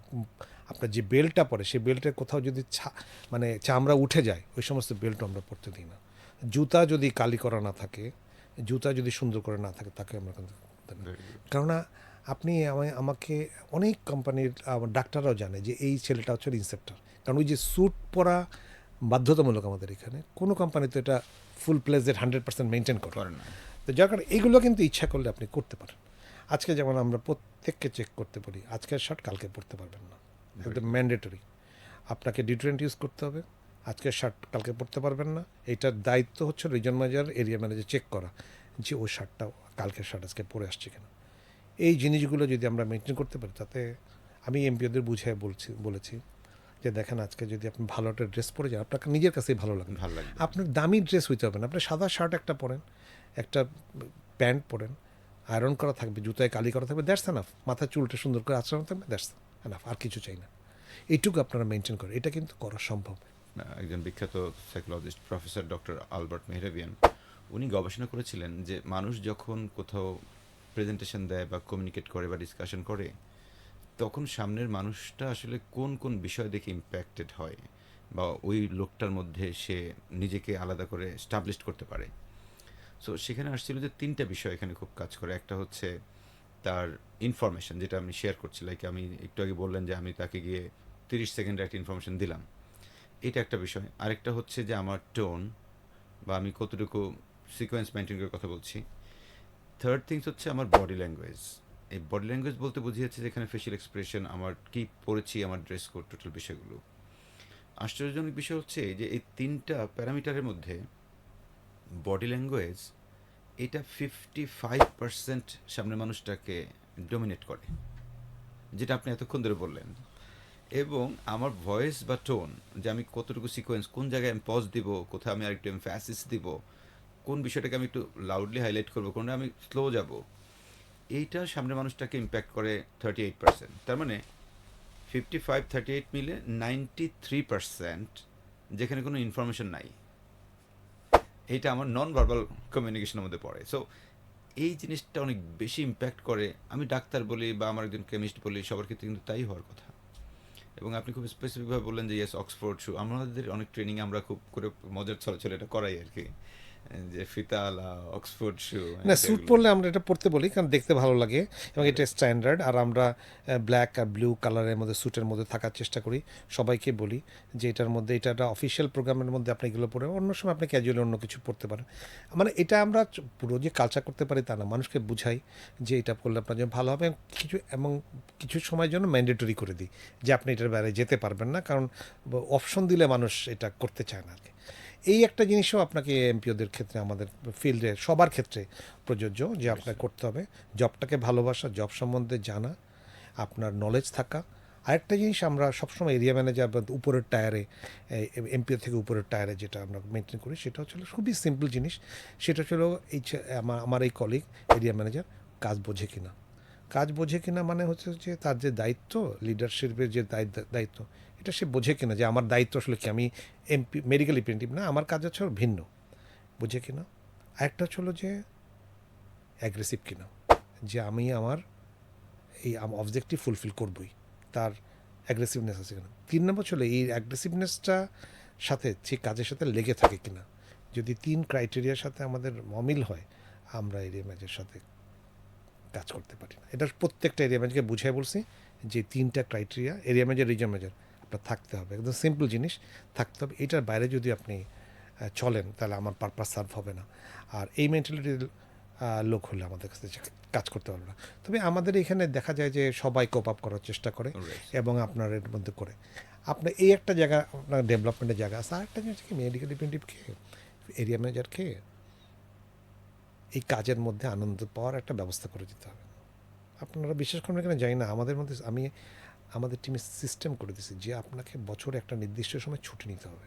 ছুটি নিতে হবে। ছুটি নিতে হবে। Okay. আপনারা এক নাগাড়ে ছুটি পাবেন না। আমরা আপনাকে ডিসেম্বর মাসে সবাইকে ছুটি দিতে পারবো না, কিন্তু আপনি ছুটি নেবেন। আপনাকে বছরে একটা সময় ছুটি নেবেন। কয়দিনের জন্য দেন স্যার? আপনি 5 দিন 7 দিন নেন, কোনো সমস্যা নেই। Okay. ইয়ারলি আমাদের তেমনি একটা অ্যানুয়াল লিভ আছে। আর একটা টিমের থেকে আপনার দরকার, আপনি ছুটি নেন, কোনো সমস্যা নেই। আপনি চলে গেলে আমাদের সেলসের কোনো হ্যাম্পার হবে না। ও যে যত কথা বলুক না কেন, ছুটি নেন। সবাইকে বলি, রিকোয়েস্ট করি যে বছরে একবার আপনারা ছুটি নেবেন, বাড়ি যাবেন, নাহলে ঘুরতে যাবেন, কোথাও না কোথাও যাবেন। তো এই যে তাদেরও তো একটা নিড থাকে, এই যে আপনার যাওয়ার বা অন্য কিছু করার, এটা আমরা ইনশিওর করার চেষ্টা করি। কাজের মধ্যে যদি আনন্দ, পুরোটা দিতে পারবো না, কিন্তু কাজটাই তো আনন্দদায়ক যদি আমি রেজাল্ট ওরিয়েন্টেড কাজ করি। আমি যদি আপনার রেজাল্ট পাই কাজ করে, একটা মেডিকেল রিপ্রেজেন্টেটিভ স্যাটিসফ্যাকশন তো ওইখানটায় যখন সে অ্যাচিভ করে। Right. আর অ্যাচিভ করে না, আপনি তাকে ডাবল বেতন দিয়ে কোথাও নিতে কাজ হবে পারবেন না। না, কোনো কিছু করতে পারবেন না। না, স্যার। কারণ অনেক ছেলে আছে। আমি একজনকে একবার অন্য একটা কোম্পানি থেকে নিলাম, সেই ছেলেটা তো এই জিনিসগুলো আমাদের মেনটেন করে চলতে হবে। আর বাকিটা হচ্ছে হলো যে এমপিওদেরকে, এরিয়া ম্যানেজারদেরকে একটা ভালো এনভায়রনমেন্ট দিতে হবে আপনার চাকরি করার জন্য, স্যার, যাতে এখানে- সে স্যাটিসফাই হয়, তার মাস শেষে অ্যাচিভমেন্টটা থাকে Right. এবং তাকে বকাঝকা শুনতে না হয়। কেন আপনি পারেননি এই কথাটা কিন্তু মানুষ উত্তর দিতে চায় না, আপনি পারছেন হাততালিটা নিতে চায়। তা আমরা প্রত্যেকটা নিজেদের কাঁধে শোল্ডারে দায়িত্ব নিয়ে হাততালি যাতে পায় সেই চেষ্টা করি। এটা আমি অনলাইনে আপনাদের কাছে বলতে চাই না, এটা আমাদের প্র্যাকটিস, আমরা চেষ্টা করি এটা করার জন্য। Very good. এবং যার কারণে আমাদের এখানে ড্রপ আউটও কম, আমাদের ছেলেদের রিটার্ন অনেক বেশি, ডাক্তারের সাথে কমিউনিকেশনও ভালো। আলহামদুলিল্লাহ সবাই মিলে চেষ্টা করতেছি যতখানি ভালো করা যায়। স্যার, একটা বিষয় আপনি বলেছেন ছুটির কথা। সো এইটা নিয়ে জাস্ট আমার একটা অবজারভেশন যদি আপনাকে শেয়ার করি। আপনি তো জানেন হয়তো স্যার, আমি রাইট নাও পিএইচডি করতেছি এবং আগামী কিছুদিনের মধ্যে আমার ফাইনাল ভাইবা। তো আমার মেইন বিষয়টা ছিল যে ফার্মাসিউটিক্যালসের রিপ্রেজেন্টেটিভ চাকরি ছাড়ে কেন। আচ্ছা আচ্ছা। তো এখানে 4টা প্যারামিটারকে আমরা মেইন ফোকাসে এনেছি। একটা হচ্ছে তার লিডারশিপ, বসের ট্রান্সফরমেশনাল লিডারশিপে সে ফলো করে কিনা, ইমোশনাল ইন্টেলিজেন্স লেভেলটা তাকে, এই জায়গাটা কী অবস্থা, ট্রেনিংটা তাকে ইম্প্যাক্ট করে কিনা, এবং এমপ্লয়ি এঙ্গেজমেন্ট, যে কোম্পানির কালচারের কথা আপনি বলছেন, যে এঙ্গেজমেন্টের জায়গাটা তাকে কানেক্ট করে কিনা। এই 4টা প্যারামিটার মেনটেন করলে কি একজন রিপ্রেজেন্টেটিভ চাকরি ছাড়ছে নাকি ছাড়ছে না। তো আমরা এটা একটা নির্দিষ্ট গাইডেড প্রশ্নের মাধ্যমে এই জিনিসটা করেছি, এবং সেখানে স্যার আপনাদের কোম্পানিরও অনেক রিপ্রেজেন্টেটিভের তথ্য আমাদের কাছে আছে। আমরা এটার বাইরে তাদেরকে একটা প্রশ্ন করেছিলাম, ওপেন এন্ডেড প্রশ্ন। ওপেন এন্ড প্রশ্ন ছিল যে আচ্ছা, আপনার দৃষ্টিতে একজন রিপ্রেজেন্টেটিভ চাকরি ছাড়ে কেন, এরকম 3 থেকে 5টা কারণ লিখবেন। আমরা সারা বাংলাদেশের 4,500 মেডিকেল রিপ্রেজেন্টেটিভের এরকম ওপেন এন্ডেড কোয়েশনের তথ্য নিছি, এবং সেইখানে বড় যে জায়গাটা উঠে আসছে সেটা ছিল এই যে ম্যাক্সিমামের কথা ছিল যে এখানে ছুটি কম। সেকেন্ড আসছিল যে বসের আনইথিক্যাল প্রেশার। থার্ড আসছিল যে ওয়ার্ক এনভায়রনমেন্ট, যেটা আপনি মাত্রই বলছিলেন, এই কথাগুলো চলে আসছে। এর 4 নম্বরে আসছে ফাইন্যান্সিয়াল বেনিফিটস। তো এখন আমার মূল যে জানতে চাওয়ার তথ্যটা আপনাকে বলার উদ্দেশ্য হচ্ছে যে আমরা যেটা দেখি ফার্মাসিউটিক্যালসে আমরা যারা কাজ করি, তাদের শুক্র শনি নাই, কোনো দিন নাই, সে প্রতিদিন কাজ করে। স্পেশালি যারা একটু বাইরে কাজ করে তাদের গেস্ট ডাক্তার আসে। তো এখন সেক্ষেত্রে তার ইমিডিয়েট বস তাকে তো যদি শুক্রবারও কাজ করতে হয়, যেহেতু তাকে গেস্ট ডাক্তার আসে, তাহলে সপ্তাহের অন্য কোনো একটা দিন তো তাকে আসলে ছাড়া দরকার। এখন অনেক কোম্পানিতে প্র্যাকটিসটা একেবারেই নাই। এই বিষয়টাকে আসলে আপনি কীভাবে দেখছেন? আমরা আপনাকে আগেও বলেছি যে আমরা মানুষের সুখে শান্তিতে কাজ করুক, হাসি খুশিভাবে কাজ করুক সেটা চেষ্টা করি। আমাদের এখানে ম্যান্ডেটরি আইন করে দেওয়া আছে যে শুক্রবারে যদি কাজ করে হাফবেলা কাজ করলে অন্য যে কোনো দিন কনভিনিয়েন্ট ডেতে, শনিবারে অনেক ব্যস্ততা থাকে আমাদের, শনিবারে হয়তো পারবো না, সোমবারে বা মঙ্গলবারে পারবো, আমরা তাকে হাফবেলা ছুটি দিই। যদি একদিন কাজ করে একদিন ছুটি। এর ব্যতিক্রম কিছু কিছু ক্ষেত্রে হয়। এর জন্য দায়ী হচ্ছিল এরিয়া ম্যানেজার আর রিজন ম্যানেজার। অনেক কথা আমাদের কান পর্যন্ত আসে না, কিন্তু এটা আমাদের প্রত্যেকের শপথ করানো যে ও যদি একবেলা কাজ করে তাকে একবেলা ছুটি দিতে হবে, বাধ্যতামূলক। মানে তাকে উইকেন্ড হলিডে তাকে দিতে হবে। দিতেই হবে, নাহলে তো ও তো যন্ত্রণা, ও তো পারবে না। আর আমাদের প্রয়োজনেই আমাদেরকে করতে হয় ফ্রাইডেতে কাজ, আমরা ওই দিন হয়তো বা ছুটি দিতে পারি না অফিসিয়ালি। স্যার, এই এই জায়গাটাই জায়গাটা তুলে ধরছিল, অনেকে উল্লেখ করেছে তাই। এই জায়গাটা হচ্ছিল, আপনি বিশ্বাস করুন না জানি না, আজ থেকে 10 বছর আগেও আমি যখন ডাইরেক্টলি ন্যাশনাল সাসপেন্সে ছিলাম, আমি এমপিওদের বুঝাই বলছি, ভাই দরকার হলে বিক্রি কম হবে, কিন্তু আপনি টাকা দিয়ে মাসের শেষে মাল কিনবেন না, কেমিস্টকে দিবেন না টাকা, দরকার নেই এগুলো করার। আমরা এখনও প্র্যাকটিস করি, হয়তো বা সব জায়গায় হয়ে ওঠে না, কারণ অনেক বড় কোম্পানি কোনো কোনো ক্ষেত্রে একটু মিসইউজ হয়, তবে আন্ডাররেটেড টাকা ম্যানেজ করতে হয়। এগুলো বলা উচিত কিনা জানি না। আপনার একটা পডকাস্ট আমি দেখেছিলাম, আপনি কোশ্চেন করেছিলেন একজনের কাছে, এইটা দুঃখজনক ঘটনা। মাস শেষে কাজ করে বাসায় টাকা নিতে না পারা। তার টাকা দিয়ে অনেক ছেলে আমাদের এখানে চাকরি করতে আসে। জিজ্ঞেস করছি বিভিন্ন কোম্পানি কেন আসছেন, বললো স্যার আমাদের বিল থেকে আমাদের টাকা কেটে রাখে, ইসের থেকে কেমিস্ট্রি কেটে রাখে, যে তার যা পাওনা ওই ইনভয়েসে, বলে মাসের শেষে কিছু থাকে না।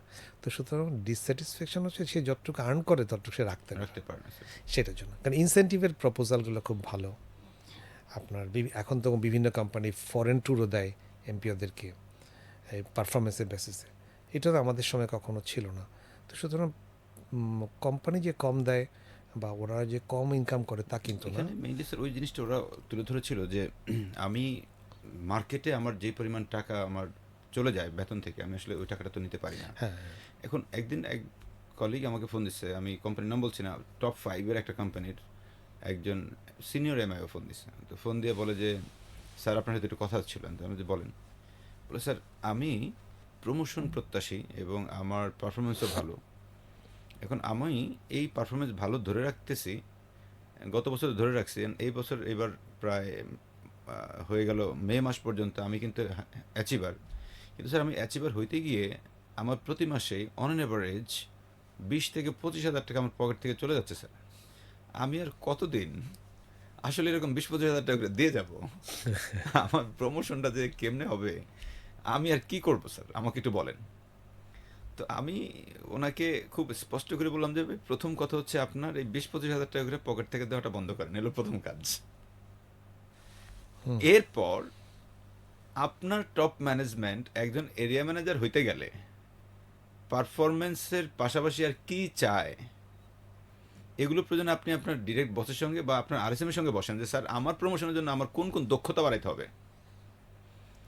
ইভেন আপনার ওই যে 20-25 হাজার টাকা দিচ্ছেন যেই শর্টেজটা, এখানে নিশ্চয়ই আপনার মার্কেটে, আপনি তো বলছেন হয়তো রেটিং প্রবলেম কি আন্ডার রেট প্রবলেম, বাট এর বাইরেও কিন্তু বড় প্রবলেম হচ্ছে আপনার অনেক জায়গা থেকে ডক্টর ভালো করে স্যার আপনাকে প্রোডাক্ট লিখছে না, ভেলোনিক প্রোডাক্ট লিখছে না।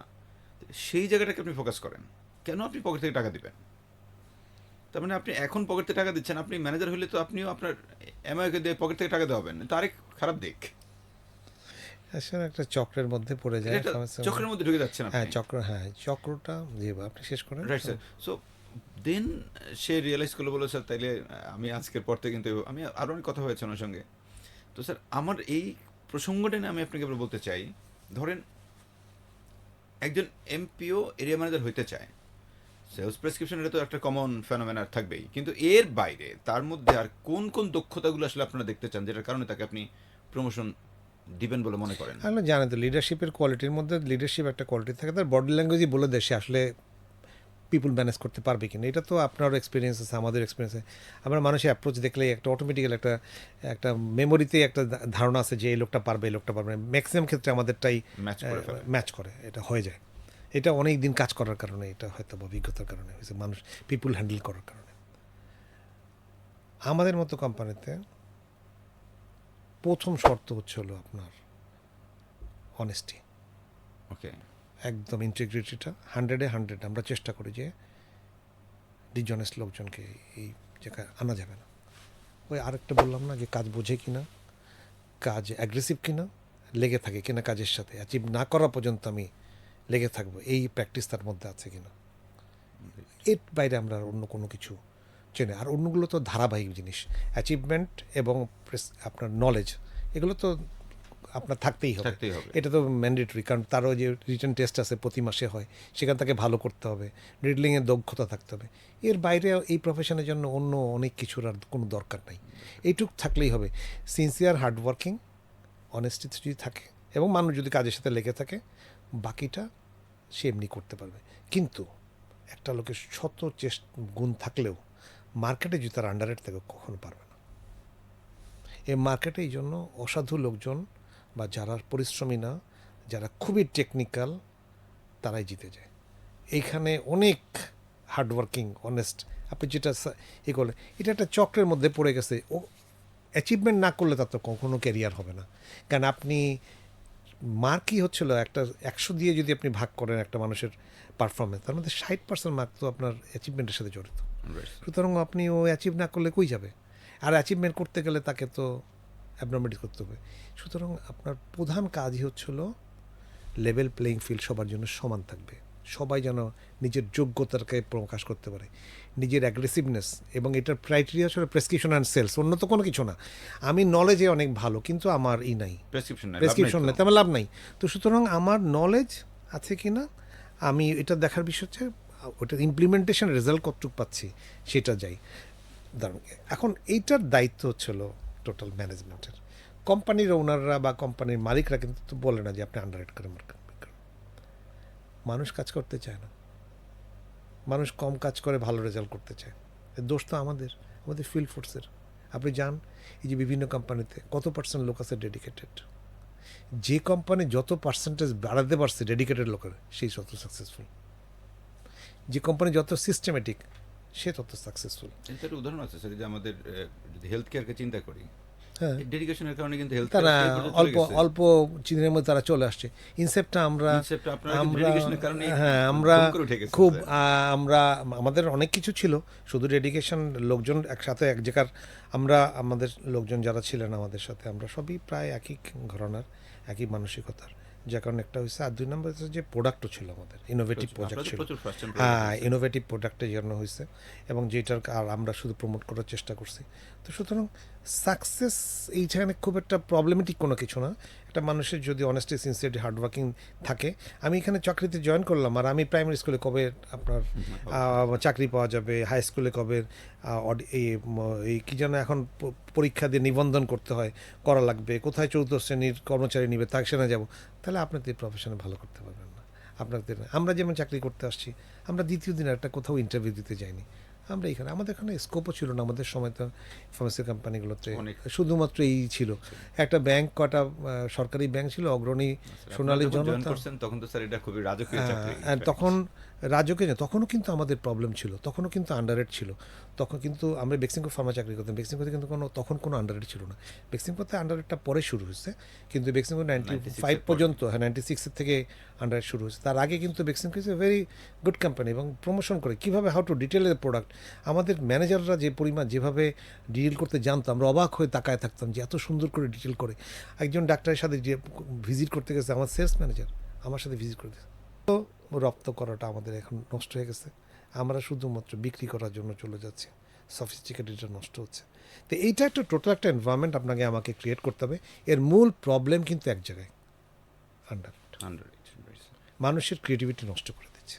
মানুষ ডিসস্যাটিসফাইড হচ্ছে, চাকরি করে মজা পাচ্ছে না, চাকরি করে আপনার সম্মানিত হচ্ছে না, কেরিয়ার হচ্ছে না, আপনার মানুষ আগাইতে পারতেছে না। নাহলে এই প্রফেশনে আপনার মানুষ ভালো করার সবচাইতে সুন্দরতম প্রফেশনগুলোর মধ্যে একটা। কারণ আমি কার সাথে কাজ করি, তারা তাদের elite person of the society. এর চেয়ে মজার জিনিস অন্য কিছু নেই। এবং যারা আমাদেরকে সম্মান করে, সবচেয়ে বড় ব্যাপার, আপনি একটা সরকারি অফিসে গেলেও আপনাকে দূর করবে, এতবার ঝামেলা করবে। কিন্তু এই একটা সোসাইটি, ডাক্তাররা যারা এই আমাদের যারা ইলিটারেট বলবো আর কি, ওয়ান সেন্সে, যেহেতু প্রোডাক্ট ডিল করতে পারে না, এই এমপিওর সাথেও ভালো ব্যবহার করে, এত সম্মান করে। এবং এই যে আপনি কোথাও এই প্রফেশনের মতো এত ভালো প্রফেশন পাবেন না। আপনি যার সাথে ডিল করবেন তারা সফিস্টিকেটেড লোক।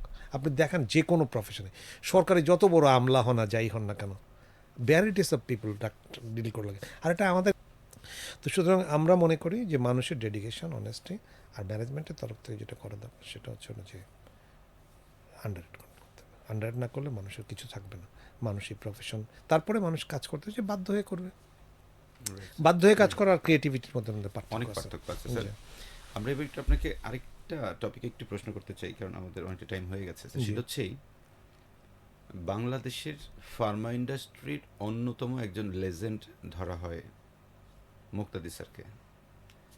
স্যারের সাথে তো আপনি ডিরেক্ট কাজ করছেন, as a managing director sir আপনাদের ইনসেপ্টার একটু অন্য লেভেলে নিয়ে গেছে আর কি। বাংলাদেশের ইতিহাসে আসলে এত অল্প সময়ে ইনসেপ্টটাকে এই পরিমাণ নিয়ে আসা স্যারের ক্রিয়েটিভিটি, অথবা স্টিল এখন পর্যন্ত আমাদের ফার্মা ইন্ডাস্ট্রি প্রচুর কন্ট্রিবিউট করছেন স্যার।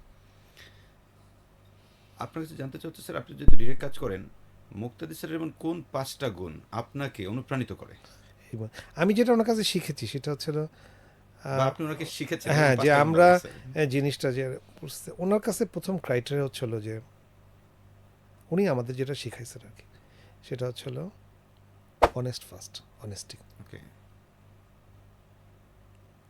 তারপরে হচ্ছিল যে একজন একজনের পিছনে কখনো লাগবেন না আর কি। উনি আমাদের একটা বলছে, একটা রোলারের সামনে যদি একটা পিঁপড়াও দাঁড়ায় থাকে, আপনি ওই পিঁপড়া হওয়ারও চেষ্টা করবেন না। এটা রোলারের সামনে একটা পিঁপড়া মানে কি, এটা খুবই ছোট্ট একটা জিনিস, তাই না? একটা পিঁপড়া রোলার একটা কি করতে পারে, কিন্তু বললো না, কাউকে আটকাবেন না, আপনি ওইটুকুন প্রতিবন্ধকতাও কারোর জন্য তৈরি করবেন না, সহযোগিতা করবেন। Sir starting of the company যখন হয়েছে, আমরা বলছি খুশিভাসী হয়ে, ওনার ল্যাঙ্গুয়েজটা ছিল খুশিভাসী হয়ে কাজ করবেন, আচ্ছা। অখুশি হয়ে কাজ করবেন না।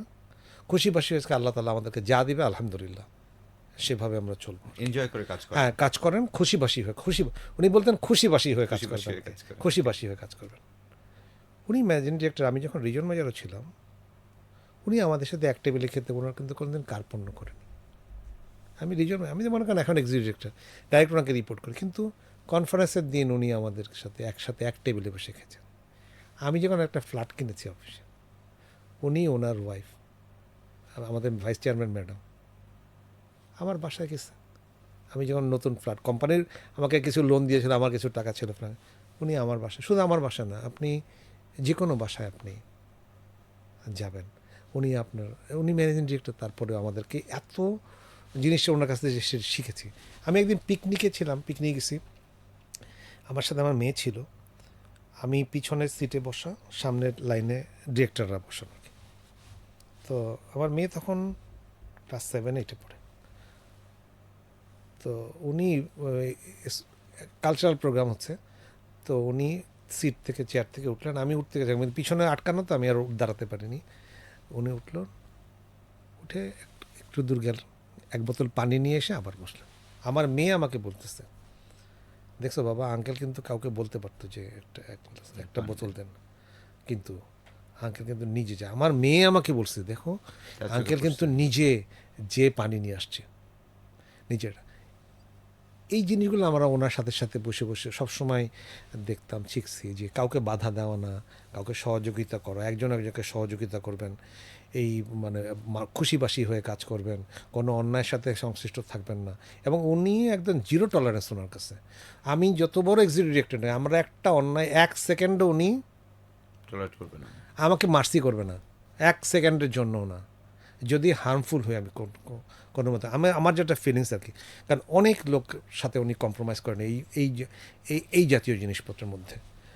আর একটা জিনিস হচ্ছে না, যে মার্কেটিংয়ের চিন্তা ভাবনা ওনার অনেক অন্য টাইপের, ওইটা তো সবাই জানে মার্কেটিংয়ে যেটা কাজ করেছে আমাদের কাছে উনি। আমি সবসময় দেখছি ওর কাছে এই জিনিসগুলোই আমার কাছে আকর্ষণীয় মনে হয়েছে, যার কারণে আমরা ওনার সাথে কাজ করতে স্বাচ্ছন্দ্য বোধ করি। প্রবলেম হলে বলতে চাই, বলতে পারি। মানবিক আচরণ অসম্ভব ভালো আপনার। উনি এত বড় মাপের মানুষ, মার্কেটিয়ার, এত বড় ধনী মানুষ, ওই অ্যাটিচিউড ওনার পরিবারের মধ্যে কারো নেই, ওনার ছেলে মেয়েদের মধ্যেও নেই। ওনার ছেলে তো এখন আমাদের সাথে আস্তে আস্তে কাজে কিছু কিছু কাজে ইনভলভ হচ্ছে, ওনার মেয়ের সাথেও নেই, ওনাদের পরিবারের মধ্যে এইগুলো নাই। এই জিনিসটা আমরা শিখেছি। আমি বললাম না যে পানির গ্লাস পর্যন্ত যতটুকু পারে নিজে এনে করে না খায়। প্রাতিষ্ঠানিকভাবে ওই রকম কোনো শিক্ষা আমরা ওই রকমভাবে না। উনি আমাদের কিছু মাঝে মাঝে বিভিন্ন জায়গায় ট্রেনিংয়ে গেছেন, আবার আমাদের কিছু কথাবার্তা বলছেন সেটা। তো আমাদের এই জিনিসগুলো আমার কাছে মনে হয়েছে যেটা অন্য অনেকের চেয়ে, আমাদের মতো মানুষের চেয়ে অনেক অনেক ডিফারেন্স মানবিক দিকগুলো। তারপরে অফিস কোম্পানি চালানোর ব্যাপারে আমি বললাম না, আমার মা আমাকে বলছে যে তুমি যদি চাকরি করো এখানেই করো। এটা বিশাল ব্যাপার। হ্যাঁ, এইটার কারণ হচ্ছিল তো আমার খুশি হওয়ার। আগের দিন বলছে চাকরি ছেড়ে দাও, আর এইটাই বলছে যে তুমি যদি কোনোদিন চাকরি করো, আমার মা মারা গেছে, তাহলে তুমি এইখানে করো। তার মানে আমার কিছু এক্সপ্রেশন যেটা তার কাছে ভালো লাগছে, যেটা আমার উন্নতি হয়েছে দেখছে, আমি এই চাকরিতে এইখানে এসে জীবনের অনেক উন্নতি করেছি, এটা সবই আপনার বলতে পারি যে আমি এই কোম্পানিতে সাকসেসফুল হয়েছি, এর পিছনে স্যারের অবদানই বড়। দ্বিতীয় কেন কোম্পানিটাকে উনি এই পর্যন্ত নিয়ে আসতে পারছে, ওনার একক বুদ্ধিতে কোম্পানি এই পর্যন্ত এসছে, আর আমাদের ক্যারিয়ারও ওনার হাতেই হয়েছে। উনি দ্বিতীয়ত কার্পণ্য করেননি যে আপনার ক্যারিয়ার করে যাওয়ার জন্য যেই পর্যন্ত উনি আমাদেরকে জিএম হিসেবে রিটায়ার করা দিতে পারতেন বা অন্য কিছু করতে পারতেন, কিন্তু এই যে সর্বোচ্চ পর্যায় পর্যন্ত নিয়ে আসছেন, এটা ওনার মানসিকতা বা বড় মানসিকতার একটা বড় পরিমাপ। যে কোনো প্রবলেম স্যারের কাছে সব সুবিধা ছিল, যে কোনো প্রবলেম যদি যুক্তিপূর্ণ হয় দেন তার একটা সলিউশন আছে। ওকে, কিন্তু কোনো যদি অযৌক্তিক কোনো, আমরা তো অ্যাপ্রোচ করি না, দু একটা ভুল হতে পারে, কিন্তু যৌক্তিক কারণ যদি আপনি কিছু বলেন সাথে সাথে আপনাকে অ্যাগ্রি করে দেবে। সলিউশন আমি সাথে সাথে আমাদের জেনারেল টিমে একটা প্রমোশন হলো একদিন, একজনকে একই র্যাঙ্কের লোককে আপনার একটা টায়ার বানায় একটা দুইটা সেট আপ একটু চেঞ্জ করে একটু হায়ার গ্রেডে করে দেওয়া হয়েছে। তা আমি স্যারের কাছে গেলাম যে স্যার, আমার টিমে তো এরকম লোক আছে, এটা দেখতে একটু খারাপ লাগে, ও তো ডাইরেক্টলি রিজনালের সাথে কাজ করে, তো এটা কিছু করা যায় বলছে না, ওর একটা ডেপুটি ম্যানেজার দিয়ে ওর এটা একটা ঠিক করে দেন একটা ডেপুটি ম্যানেজার বানায় দিল, আবার একে আবার হায়ার গ্রেড করে দিল সাথে সাথে। আবার এই স্যারই আবার, আমি প্রমোশনের জন্য গেছি, স্যার বলছেন না, আপনি আমাকে দেখান কী কী কারণে আপনি প্রমোশন দেবেন। আমি বলতেছি এই কারণে হবে না। এই যে জিনিসগুলো, এটা আমরা ওনাকে সরাসরি বলতে পারি, যে কোনো প্রবলেম সরাসরি বলা যায়, দেওয়ার সলিউশন পাওয়া যায়। আর উনি আমাদের যে লিবার্টি দিয়ে রাখছেন কাজে, আমি তো অন্য কোম্পানিতে চাকরি করি না, আমি জানিও না আসলে অন্য কোম্পানিতে কী আছে। তো আমার মনে হয় না যে বাংলাদেশে কোনো ফার্মা ইন্ডাস্ট্রিতে এই ধরনের লিবার্টি আছে। আমি যে এক্সপেন্ডিচার করি সিস্টেমের মধ্যে করি, তো কোনো দিন ওনার পারমিশন নিতে হয় না, একদিনের জন্য না। কোনো মালিক চিন্তা, আমি জানি না অন্য কোম্পানিতে আছে কিনা, চিন্তা করতে পারবে কিনা সন্দেহ আছে। আমি আমার টিমের অল ইন অল।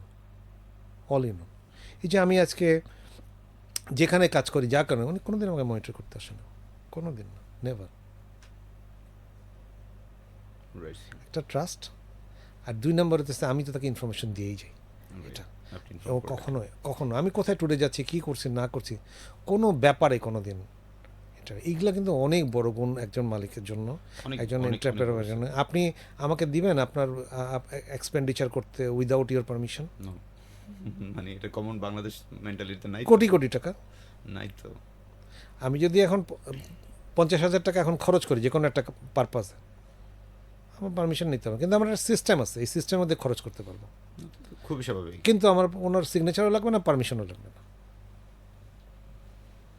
আর উনি সবচেয়ে বড় ব্যাপার, আমাদের ফার্মাসিউটিক্যাল কোম্পানিগুলোতে যেগুলো হয় ক্লাস যেগুলো থাকে, এইগুলো উনি বা ম্যাডাম কেউ টলারেট করে না, এগুলো কেউ করতেও পারে না, আমাদের এই কালচারই গড়ে ওঠে নাই। মানে ওই ক্লেশটাই নাই আর কি। নাই, আমি বললাম না, আমার ট্যাক্সের ফাইল আমাদের এক্সিকিউটিভ ডিরেক্টর ফাইন্যান্সের লোক, উনি করে দেয় যে না না ওনাকে ডিস্টার্ব করা যাবে না, এটা আমাদের কাজ আমরা করে দেবো, যেহেতু ওনার কাজ উনি যেন নিশ্চিন্তে করতে। উনি যদি ট্যাক্স অফিসে যায় তাহলে কাজ করবে কখন? এই যে ফেলো ফিলিংসটা, এটা কিন্তু কোম্পানির থেকেই গ্রো করানো হয়েছে একজনের সাথে একজনের, এবং আমাদের মধ্যে কোনো প্রকার দ্বন্দ্ব নেই। কর্পোরেট যে কালচার থাকে, এই কালচার নেই, এটা স্যারের জন্য, আমাদের স্যার ম্যাডামের জন্য হয়েছে কর্পোরেট কালচার। এইগুলোই শিক্ষা ওনার কাছ থেকে। Very good sir. তার মানে আমার কাছে মনে হচ্ছে কয়েকটা বিষয় এখান থেকে পিক করা দরকার, যেটা বাংলাদেশে আমরা অন্য ফার্মাসিউটিক্যালস কোম্পানিগুলো হয়তো এটা ফলো করতে পারে, অন্য অনেক কোম্পানি ফলো করতে পারে, নট ফার্মা ইন্ডাস্ট্রি। লাইক এই যে আপনার ফ্রিডম দেওয়া, যেটা আপনি বলছিলেন একটু আগেই।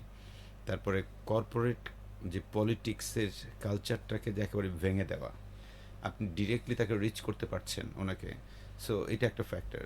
দেন হচ্ছে যে অনেস্টির যে জায়গাটা, ইন্টিগ্রিটির জায়গাটা, বা একটা প্রবলেম নিয়ে গেলে ইনস্ট্যান্ট একটা সলিউশন আপনি পাচ্ছেন, এটা খুবই রেয়ার। অনেক জায়গায় দেখা যায় একটা প্রবলেম নিয়ে গেছে, আচ্ছা ঠিক আছে জানাবো তোমাকে, এই জানাবো তোমাকে বলে কিন্তু 15 দিন নাই, তো আলটিমেটলি তো আপনি আটকে আছেন।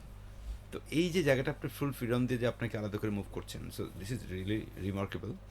এবং ফ্রিডমের যে জায়গাটা, এটা সবচেয়ে বড় পাওয়ারফুল, যেটা আমাদের বাংলাদেশে অনেকের স্যাটিসফ্যাকশন। স্যাটিসফ্যাকশনের জায়গাটা মারাত্মক লেভেলের। So sir, thank you so much. আমরা অনেকগুলো কথাই জেনেছি। সো ফাইনালি আমাদের এই স্পেশাল টিম অথবা ফার্মা ইন্ডাস্ট্রির আপনার এই 33 বছর আলোকে এই সেগমেন্টের সেলসের মানুষদের জন্য বা সেলসের লিডারদের জন্য যদি লাস্ট কোনো আপনার ওপিনিয়ন আমি থাকে। আগে বলেছি কথা প্রসঙ্গে, যেটা বলেছি জবটাকে ভালোবাসতে হবে। যেই চাকরি করতে আসেন মেডিকেল রিপ্রেজেন্টেটিভ, আমাদের যেমন এই কোম্পানিতে ল্যাটারাল এন্ট্রি নেই, আমাদের যেখানে যে পজিশনে আসলে আগে এমপি হয়ে আসতে হবে। এখানে কোনো আজ পর্যন্ত আজকে পর্যন্ত কোনো ল্যাটারাল এন্ট্রি নেই, কোনো পজিশনে না, ডিরেক্টর পর্যন্ত না, কোনো পজিশন নেই। সুতরাং এখানে পারফর্ম করে সবাইকে আসতে হয়। জবটাকে ভালোবাসেন। এই জবটা সফিস্টিকেটেড জব, সফিস্টিকেটটা আমাদের তৈরি করতে হবে। যারা নিজেদের আন্ডারে কাজ করে, আমাদের আন্ডারে কাজ করে, আমি শুধু ক্যারিয়ার করবো, আমি শুধু সুখে থাকবো, এই ধারণা চেঞ্জ করতে হবে। এই ধারণা চেঞ্জ করে আমার সাথে যারা কাজ করে, ফেলো কলিগ আছে, প্রত্যেকেই যেন ভালো থাকে, এই চেষ্টা করতে হবে আমাদেরকে। সবচেয়ে বড় জিনিস এমপিওদেরকে খুশি করতে হবে। এমপিও এরিয়া ম্যানেজার সবাই যেন সুখে থাকে, খুশি থাকে, তার যাতে কোনো সমস্যা না হয়, সেই সব সমস্যার সমাধান আমাদেরকেই করতে হবে। এবং সে যেন বুঝে যে কোনো বিপদে আপদে আমরা এই ম্যানেজমেন্ট, কোম্পানি, আমার বস সবাই যেন আমাদের সাথে থাকে। এবং এক প্রসঙ্গে আপনাদেরকে এখানে একটা কথা বলি, আমরা এই ফিলিংসটা শুধু যে বলি তা না, চর্চাও করি। আমাদের এখানে আমাদের মানে এটা কেউ অন্য কিছু মনে করে মানে নিক, আমি চাই না, কিন্তু আমরা যা করেছি সেটা বলি। আমার স্পেশাল টিমে আমরা যত লোক আছি, আমাদের নিজস্ব একটা ফান্ড আছে, আচ্ছা, শুধুমাত্র আমাদের ফান্ড। স্পেশাল টিমের। এটা আমাদের হাতে, ওকে, এটা কি স্যার এমপিও থেকে? প্রকাশ্যে সবার কন্ট্রিবিউশন আছে এখানে। ওকে। যাই হোক, আমরা কি করি না করি বলতেছি না সেটা। আমাদের বিশাল অঙ্কের টাকা আছে আমাদের কাছে, এবং ক্রিস্টাল ক্লিয়ার, এবং কোথাও কোনো মানে নাই, রাগ ঢাক নাই। এই টাকা কারো একক হাতেও নাই। আমার টিমে প্রায় 40 জন রিজন ম্যানেজার আছে, 32 জনকে 34 জন রিজন, প্রত্যেকের কাছে এই টাকার কিছু অংশ, প্রত্যেকের কাছে কিছু কিছু টাকা আছে আমরা ভাগযোগ করে সবার কাছে রাখছি আর কি। আমার এক কলিগ রিজন ম্যানেজার, কামরুল নাম ছেলেটার, এই ছেলেটা ক্যান্সারে মারা যায়, লাং ক্যান্সার। 40ও হয়নি তার আগেই মারা গেছে। 3টা ছোট ছোট মেয়ে রেখে গেছে। বড়টা তখন বোধহয় ক্লাস 8-এ পড়ে, আর তারপরগুলো আরও ছোট। ফ্যামিলির অবস্থা খুব একটা ভালো না, মোটামুটি আর কি, মধ্যবিত্ত পরিবারের লোক। কামরুলকে আমরা কোম্পানিও দিছে ট্রিটমেন্টের জন্য টাকা। আমি সিএমটিসের কাছ থেকে টাকা এনে দিছি কামরুলকে, যদিও সে অফিসিয়ালি এলিজেবল না। আমাদের তো একটা সিস্টেম আছে। তো আমি স্যারের কাছে বলছি, স্যার টাকা দিচ্ছে, অনেক টাকা দিচ্ছে। আমরা শুধু আমাদের এই ফান্ড থেকে দিয়েছি 16 লাখ টাকা ট্রিটমেন্টের জন্য। 16 লাখ। আমরা অনেক অনেক কলিগদের যাদের টাকা ট্রিটমেন্টের জন্য টাকা দরকার হয়েছে, কোম্পানি দিছে, তার সাথে আমরাও দিছি। এবং আমরা বলেছি যে কোনো জায়গায় কেউ যদি তার নেক্সট জেনারেশন রেখে মরে যায়, কোম্পানির টাকা পাবে, ইন্স্যুরেন্স পাবে, তার সাথে আমরাও কন্ট্রিবিউট করি। এবং এইটা বিশাল অঙ্কের টাকা। আজ পর্যন্ত আল্লাহ মাফ করুক, কারো যেন টাকাটা না লাগে, আমরা টাকাটা পরে অন্য জায়গায় দান করে দিব বা অন্য কোনো কিছু। এই ফান্ড আমাদের কাছে আছে, এটা আমাদের কোম্পানির সবাই জানে, HR জানে, MD স্যার জানে, আপনার ভাইস চেয়ারম্যান ম্যাডাম জানে, সবার কাছে ক্রিস্টাল ক্লিয়ার, হিসাবপত্র ক্রিস্টাল ক্লিয়ার। আমরা এই ফান্ড তৈরি করেছি যাতে কেউ বিপদে না পড়ে, মরে গেলে বা আল্লাহ মাফ করুক মরে গেলে সে যেন অসহায় না, তার পরিবার যেন অসহায় না হয়ে যায়। এই টাকা আমরা তার পিছনে, তার ফ্যামিলির পিছনে খরচ করি। এটা আমাদের এমপিওদের প্রতি ভালোবাসা, এরিয়া ম্যানেজার, রিজন ম্যানেজার, সবার প্রতি আমাদের ভালোবাসা, মানে একটা হৃদয়ের সাথে হৃদয়ের সম্পর্ক আছে, তাদের কথা চিন্তা করেই কিন্তু এই ফান্ডটা আমরা তৈরি করেছি, যাতে মানুষ যেন অসহায় না মনে করে নিজেকে। তো এই জিনিসগুলো আমরা কিন্তু আমার টিমের মধ্যে কিন্তু আমরা করছি, যদিও এটা অফিসিয়ালি না, অফিসিয়ালি মানে এটা আউট অফ দ্য ট্রাক, কোম্পানির ট্রাকে, এটা আমরা মানুষের ফেলো ফিলিংস থেকে করেছি আর কি। এমপিওদেরকে আমরা খুব ভালোবাসি, এমপিওরাই এই কোম্পানির চালিকা শক্তি এটা মনে করি, কারণ তাদেরকে ফিল্ড ফোর্স টোটাল আমি সহ সবাইকে ভালো থাকতে হবে, ভালোভাবে চলতে হবে, আমাদের লিডারশিপে যতখানি করা যায় ততক্ষণ আমরা করবো আর কি। এটাই আমাদের সবচেয়ে বড়, কিন্তু বাকি কাজটা আমাদের করতে হবে। দুঃখজনক হলো সত্য, মানুষ কাজ কম করতে চায়, লাভ বেশি চায়।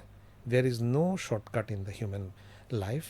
আপনি আল্লাহ তাকে পাইতে গেলেও আপনাকে খুব কাছে পাইতে গেলে আপনাকে তাহাজ্জুদ পড়তে হবে, ভোর 3টা-4টার সময় ঘুম থেকে উঠতে হবে। তাহাজ্জুদের নির্দিষ্ট নিয়ম হচ্ছিল ঘুমাবেন এবং ঘুম থেকে জেগে উঠবেন। আপনি যদি এমন করেন যে না আমি রাত জেগে 3টা পর্যন্ত জেগে থেকে তাহাজ্জুদ পরে ঘুমাবো, তা হবে না। তাহাজ্জুদের শর্ত হচ্ছিল আপনাকে ঘুমাতে হবে এবং ঘুম থেকে জেগে উঠতে হবে। আল্লাহকে ভালোবাসতে গেলে, তাকে পাইতে গেলে এই পরিশ্রম আপনাকে করতে হবে, এইটাই বাস্তবতা। ভালো রেজাল্ট করতে গেলে বেশি পড়তে হয়, ভালো অ্যাচিভমেন্ট করতে গেলে পরিশ্রম একটু এক্সট্রা এক্সট্রা এফোর্ট দিতে হয়। এই জিনিসটা যে দিতে পারবে, এই প্রফেশন তার জন্য, এই জিনিসটা এই প্রফেশন তার জন্য মুক্ত। সবাই প্রফেশনে ভালো করতে পারবে, কিন্তু এর সংখ্যাটা কম, মানুষ শর্টকাট হইতে খোঁজে, এটা হবে না। স্যার আপনার ক্লোজিং আমি একটা কথাকে একটু কোট করি অ্যাগেন, যেটা আপনার একটা বড় ফিলোসফি বলেছিলেন যে do what is right, not what is easy. So এই একটা ফিলোসফি যদি আমরা ফলো করি, আমাদেরকে আজকে যারা দেখেছেন, আমার কাছে মনে হয় এই একটা মেসেজ যদি আপনার লাইফেও একটা বড় দর্শন হিসেবে আপনি নিতে পারেন, তাহলে দেখবেন আপনার জীবন চেঞ্জ। এটা শুধুমাত্র যে আপনার জবের ক্ষেত্রে, নট লাইক দ্যাট, আপনার প্রতিটা ক্ষেত্রে এটা কাজে লাগবে। সো সবাইকে অসংখ্য ধন্যবাদ, এবং স্যার আপনাকেও ধন্যবাদ এবং কৃতজ্ঞতা, আপনি সময় দিয়েছেন অনেকটা টাইম ধরে, এবং আপনারা যারা দেখেছেন তাদেরকেও ধন্যবাদ। আমাদের এই sales podcast, the sales leadership show, sales leadership একাডেমির একটা প্রয়াস, যেটা আমরা ফিউচার আইকন থেকে করে থাকি। সো এই ভিডিওটা আপনি কমপক্ষে 5বার দেখবেন, কারণ প্রতিবারই আপনার কাছে নতুন নতুন অনেক তথ্য আপনার ব্রেনে স্টোর হবে, গ্যারান্টেড। এবং আপনি নিজে সমৃদ্ধ হবেন, আপনার টিমকে সমৃদ্ধ করবেন, তথাপি আপনার আশেপাশের মানুষ যারা আছে তাদেরকেও এটা শেখাবেন। যত বেশি স্প্রেড করবেন পজিটিভ বিষয়গুলো, ততই বেশি কিন্তু আপনিও নিজেও আরও অনেক পজিটিভ ভাইব পাবেন। তথাপি ভালো কোনো জিনিস শেয়ার করার মাধ্যমে মানুষ সদকায়ে জারিয়া, যেটাকে আমাদের মুসলিম ধর্মের অন্যরকম একটা সওয়াবের জায়গা, সেটাও আমরা কিন্তু পেতে পারি। এবং এই ভিডিওটা যদি মনে করেন ইয়াস আপনি আরও ভালো পরিসরে নিজে শিখতে চান, সেক্ষেত্রে আপনার নিজস্ব কোনো চ্যানেল, নিজস্ব কোনো ইউটিউব চ্যানেল, নিজস্ব কোনো জায়গায় আপনি ডাউনলোড করে সেভ করে চালাইতে চান, ইয়াস ওয়েলকাম। বিকজ আমাদের এই ভিডিওটা কোনো রকম কপিরাইট করা নাই, যার কারণে আপনি এটা আপনার মতো করে ইউজ করতে পারবেন। আমরা চাই আপনি নিজে, এই যে লাস্ট যে দর্শনটা বললো ডু হোয়াট ইজ রাইট, যেটা সঠিক সে কাজটা করেন, শর্টকাট করার দরকার নাই। হ্যাঁ, শর্টকাটে যদি সঠিক হয় দেন তাইলে করেন, কিন্তু শর্টকাট আসলে সঠিক কাজ খুব কম। লাইফে যারাই সাকসেসফুল হয়েছে এত সহজে হয় নাই, শর্টকাটে হয় নাই। যারা শর্টকাটে হয়েছে ঝরে পড়ছে, অসংখ্য ঘটনা আছে। সো একটাই মেসেজ, সেটা হচ্ছে লাইফে হাসি খুশি থেকে, যেটা মুক্তাদির স্যার বলেন, রাইট, হাসি খুশি ভাসি, রাইট, খুশি ভাসি। ইট মিনস এনজয়মেন্ট করে আসলে লাইফটাকে আপনি মেনটেন করেন, তাহলে জীবনটা অন্যরকম হবে। আমরা নতুন কোনো পর্বে নতুন কোনো অতিথিকে নিয়ে আবারও হাজির হব, নতুন কোনো এপিসোড নিয়ে। সে পর্যন্ত আমাদের সাথে থাকুন এবং পজিটিভিটি ছড়াবেন, এই প্রত্যাশাই করছি। Sales podcast, the sales leadership শোয়ের আজকে এ পর্যন্তই। আসসালামু আলাইকুম।